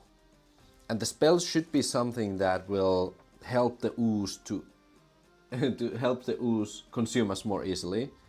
So I don't think she will cast like a Hell Blast, because that will just destroy everything. Let's just see, because what I love, that the spells have no levels. Let's just find some kind of spell that will help the witch keep Alan in check. I think she's trying to conjure a hand of the void. This invisible hand of force that will try to grab on into Alan and try to make them stay put. So let's see if she can first conjure the spell, which means that she has to make an int check. And human sorcerers have an intelligence of 16, so let's see first if she can succeed casting the spell. 18! She can't! There's something happens in between. I think Alan was just quick enough to realize what the witch is up to, and he basically releases a shortbow arrow when the witch is trying to concentrate on a spell and hold him in still. But the witch then needs to pull back just for a moment. She interrupts casting the spell, and the spell doesn't go off. And that also means success or failure, she has to roll the Dark Dreadful Magic die, which is for her, she's a spellcaster of 5th level, a d10. And she has already cast a spell, because the ooze is over there. And now this was her 3rd spell. On a roll 3 or lower, something really bad happens. So let's see what happens. 2! And now there is some kind of dark manifestation from the spell. It doesn't go as expected. Dark and Dangerous Magics. 95. You cast a random spell at random close target. The spell lasts a minimum of 1 minute. Cannot end it by mortal magic. Oh no! So definitely the random close target is... I think she's the opposite side of Alan. And I would say that the only thing close right now is the ooze in the middle. Or herself. Because it could also be herself. So let's roll a d6. Oh, let's ask from the bones. Does she cast the spell on herself? And if the answer is no, she casts it on the ooze. Answer is no and negative, so definitely she casts it on the ooze. And a random spell, she has 5 spells within the human sorcerer stat block, so I will roll a d10 and use it as a d5 to determine which spell. No, I will roll a d6. And if it's a 6, I will decide for myself which spell she will cast. Let's go. 4. 1, 2, 3. Undead Servant. But that is not a spell that you can cast to someone else. Neither is Conjure Entity. So the only one is Mask of Many Faces. So yeah, the Mask of Many Faces is the only thing that has actually some kind of effect in here. And I would say she casts it on herself. And for the second she reels back, she basically like... I would say that she has like this beautiful visage look.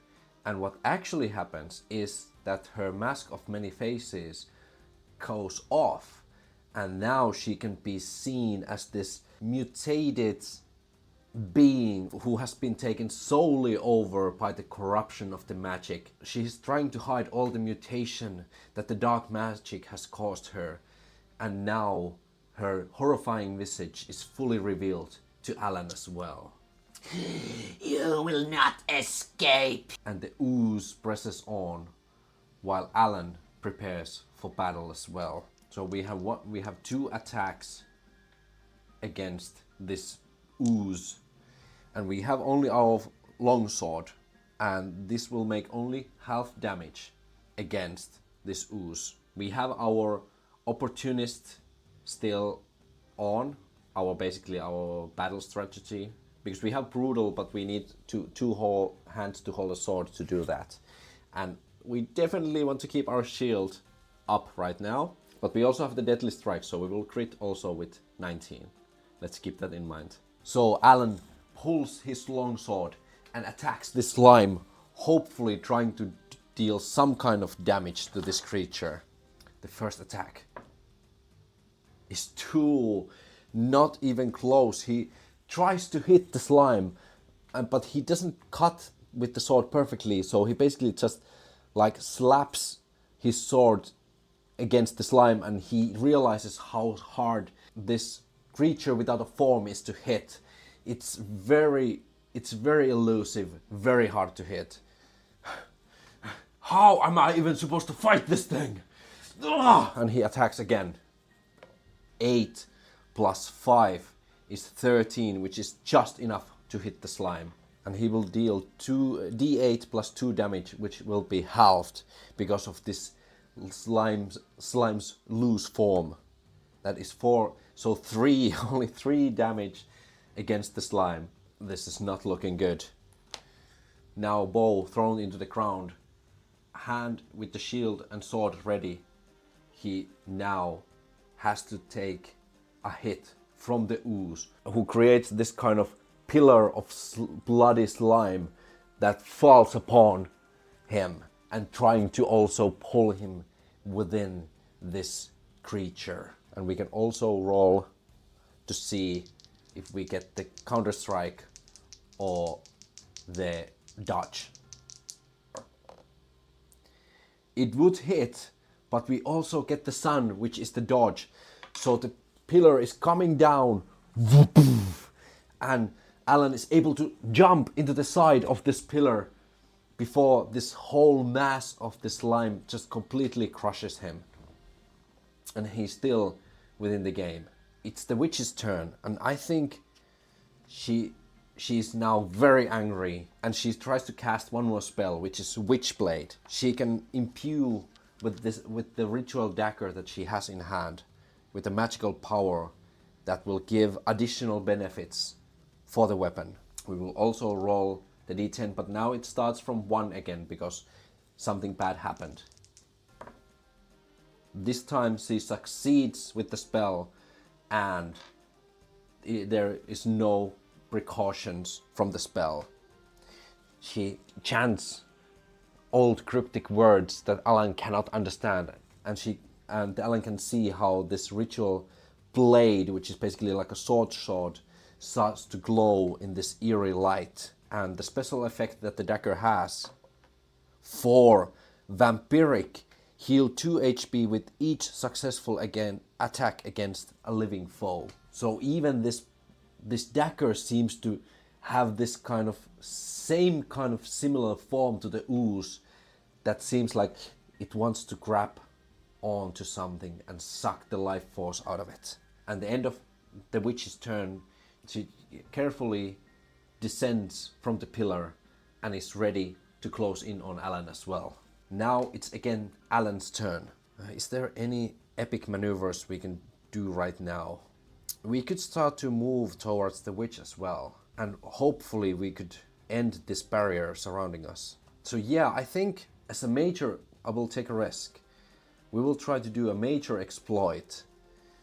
And while descending down, Alan sees a moment that he could now go and slice the hand of the witch that is holding the dagger, because the dagger seems to also be some kind of power effigy that maybe this all spellcasting comes from. So Alan makes a quick step to the side and tries to swing his sword down and cut off the hand from the witch. And we first need to hit with the attack roll and then see if this is going to happen. So let's make the first attack roll against the witch, which is AC 12. That is 2 again. I'm rolling really low with this dice. Luckily, we have the second attack as a lone wolf character. So Alan, jumping to the side and shouts, just "Die, witch!" and tries to first swing his sword down, and the witch just laughs. You missed. And then Alan also pulls his sword back up. 7 plus 5 is actually just 12, which is enough. So pulling sword back up, he's able to hit the witch into the arm. And the witch screams in pain, first dealing d8 plus 2 damage to the witch. 1 plus 2 is 3. But now we can try to do the major exploit as well. And that is basically us trying to hit the hand cleanly off. This is now a luck roll. We have a 9 out of 11 luck, and we can add some attribute modifier for this. I would say this is strength, just to see if he is now strong enough. That is 10. So that means we succeed.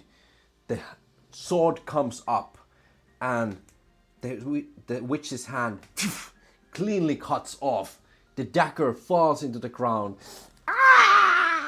The witch screams in pain, but also Alan can see that the force field surrounding this altar is now down. Ooh, the witch is gonna have a really bad day. But now it's the ooze's turn, and it attacks against Alan, who has lowered his guard down to fight the witch. And the ooze hits, but we can make a counterattack after it. The ooze hits with his acid tendrils that deal 1d12 damage. Who deals 10 damage? That is huge. Acidic blood comes down on Alan and it burns Alan's body, and the shield is crumbling, his clothes are crumbling, and the hit is major damage.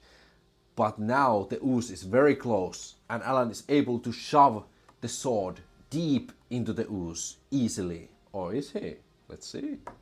He is, and he does some damage to the slime. 1 plus 2 is 3 halved, so it's 1 damage on ooze. This ooze is going to be a problem. definitely. And now it's the witch's turn, and what does the witch try to do? Maybe she tries to escape. I think she definitely tries to escape. So the witch is returning and tries to escape. That means Alan gets one free strike against the witch before she leaves the range. And that is now 19. And now I remember it is both for us the critical strike and the blade effect. This is going to be brutal for the witch. Ooh. So first of all, let's roll for the damage. Is it just a double damage or just double the dice? Crit species max damage plus half level round up. NPC's max damage. Okay. So we deal max damage plus half of our level, rounded up. So 2 damage from our level, and d8 plus 2 is 10. So 12 damage into the witch before we even roll the blade trauma table. Oh my god. The witch takes a huge hit. And let's now roll for the blade table to see what kind of damage we do. And blade trauma for longsword was 1d10 plus 2. 1d10 plus 2. 10 plus 12! Severed neck. Target makes a luck con save. On a fail, they are decapitated. Instant death. On a success, they are reduced to 0 hit points. Ooh, this is bad for the witch. Anyway. And when NPCs are reduced to 0 hit points, it usually just means death. So I would just say that the witch tries to escape the situation now with the severed arm. Alan just cleanly swings his sword, and the witch is freed from her head. The head rolls into the side of the altar. I think Alan just thinks in this situation, I got what I came for. Now I must run. And he starts to reel back and escape from this giant ooze, because this ooze is not his problem. He was only tasked to kill this witch. So on his turn, he retreats from the slime, and he will take a hit from it. And that is definitely gonna hit with the d12. That would be 8. But now he will sacrifice his shield, breaking the shield when the ooze is again coming with this spiral attack from the ooze. Alan is just able to raise the shield in front of it and basically is thrusted into the side of the altar and next to the head, and his shield completely splintered. But now he can grab on to the witch's head as the proof of his defeating the witch, and he rises up and starts to run away from this ooze. And now we can see the retreat rules and the chase rules of the game. Party retreat.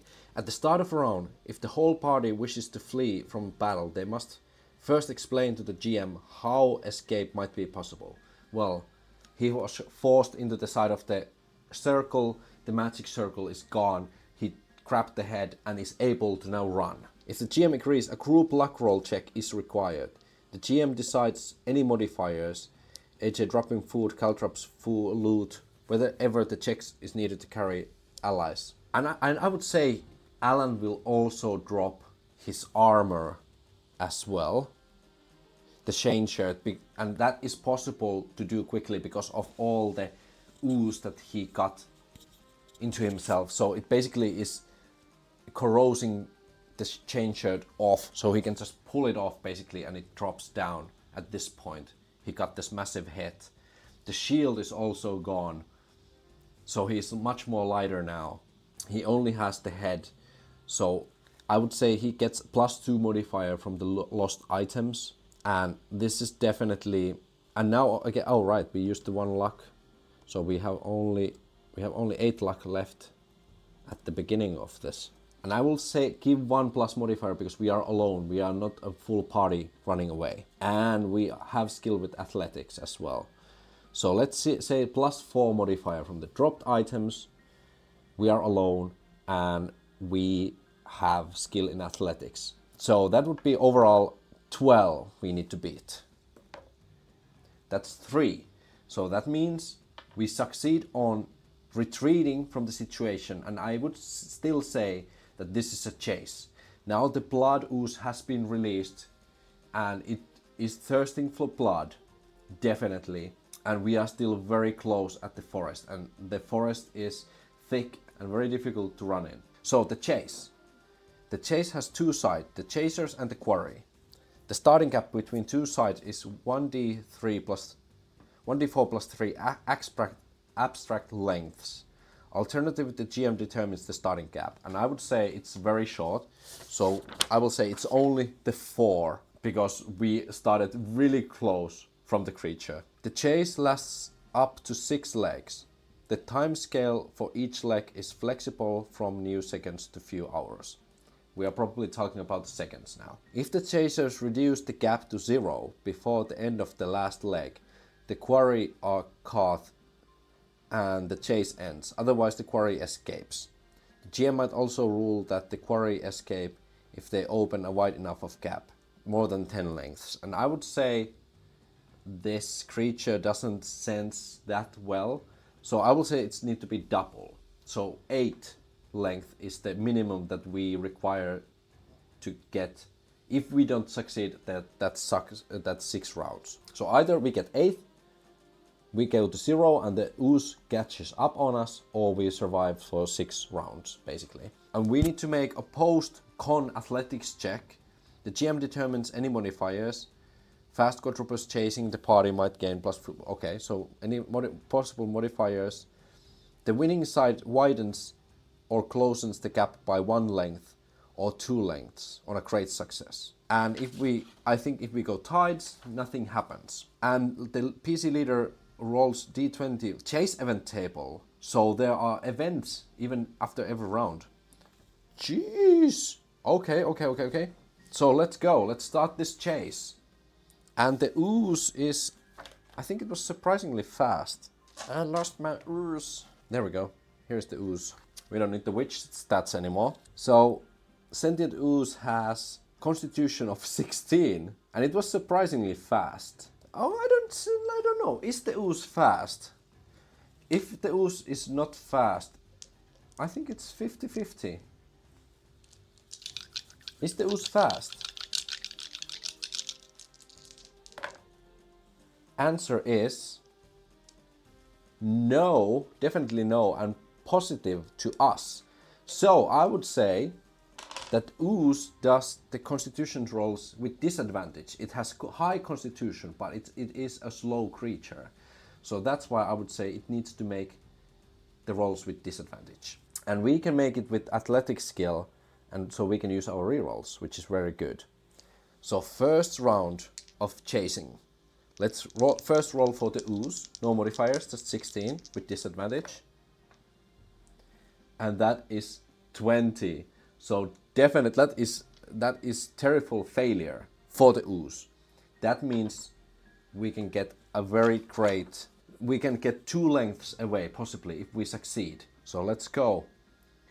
It is constitution, which is 14 for us, plus 1 because of our athletic skill, so 15. That is 13, which is enough. That is normal success. So that means we get away by 2. We need 2 more to escape from this ooze's clutches. And now let's roll for the chase event.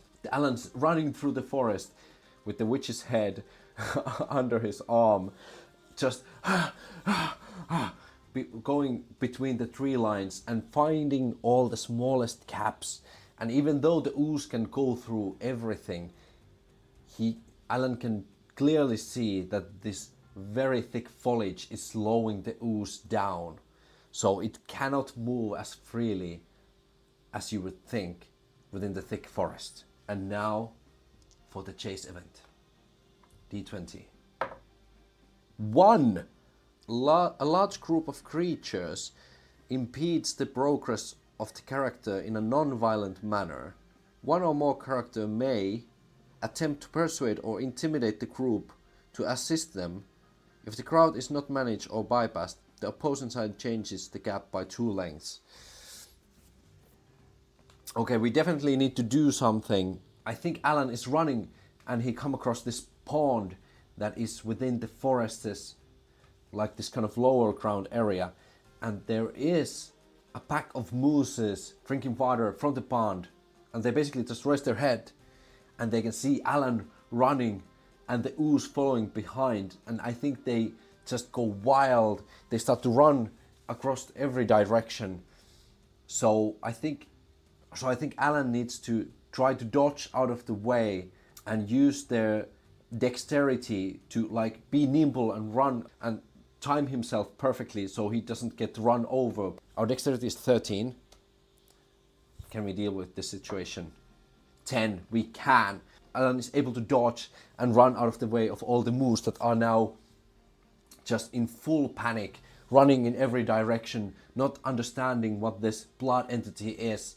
And Alan can also see when he watches behind him that the ooze basically grabs some of these mooses within itself and starts to melt them and create them as a part of the giant blood ooze itself. Gods, I have to hurry! And Alan realizes how this terror may be way over his pay grade right now. But we have kept our distance, we managed to deal with this situation, and the chase continues. We go into another round. First, again, the ooze with disadvantage. And that is 10 and 11, which is a success. And now for Alan. And that is 1 with great success. The gap goes again. The gap goes by 2 steps. So we are in the 8. Basically, we are succeeding. But before that, I will say we need to do 1 more random event. If it's nothing bad for Alan, he succeeds and escapes. But if it's something like that, if it's some other event that could possibly hinder him down, we need to deal with that first. And if we succeed with that, we have escaped fully. So let's roll d20 again. 13. Fell vapors. The GM improvises a gaseous or inhalation vector threat of some kind. Poison vapor, carbon dioxide, deep tunnels, rising, or something like that. PC must make a luck con save or roll 1d12 of a toxic trauma table. So, the fumes, the moisture that has been within the forest, that seemed very magical, very weird. Now Alan realizes that these tiny becks of moisture have actually been part of this blood ooze monster, and they are now turning from translucent color to deep red and are basically vaporizing into the air and creating this very red mist around this forest. And indeed, we have to make a Constitution luck save. And again, our luck has been reduced to 7, and our Constitution modifier is 1, so we need to beat 8 or less. 2! And we beat it!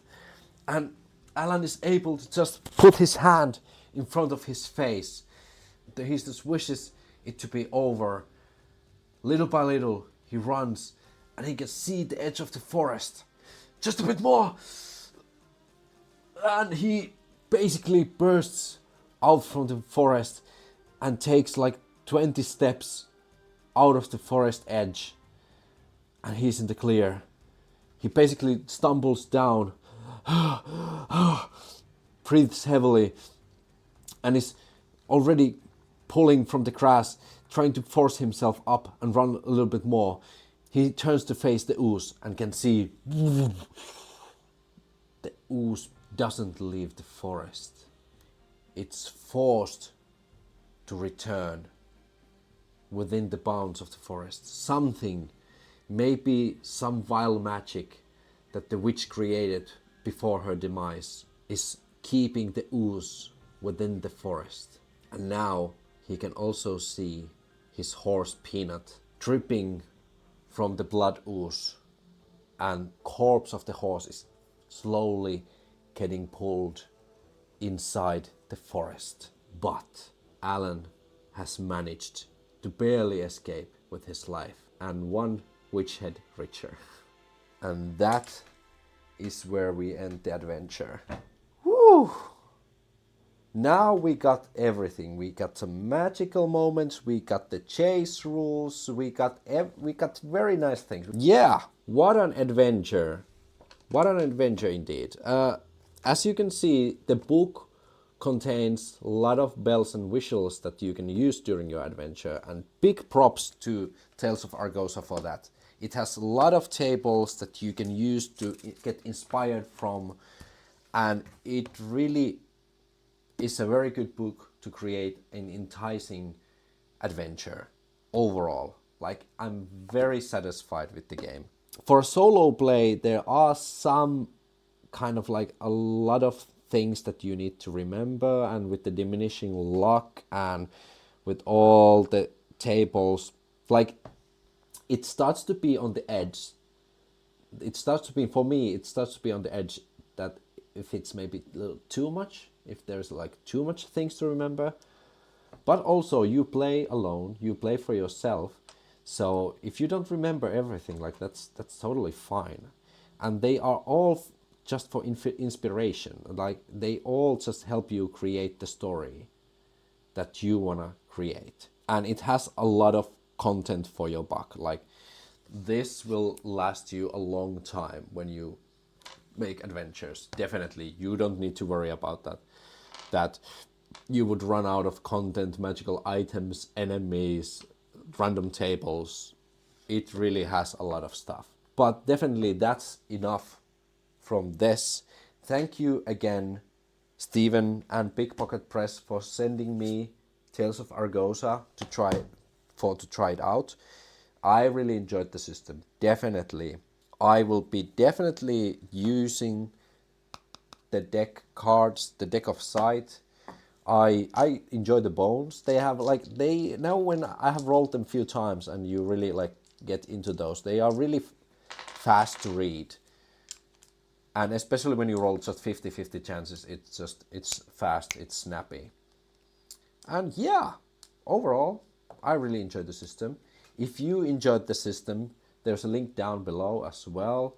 I also leave a link for the GRIMWILD system where we used the one dice pool thing.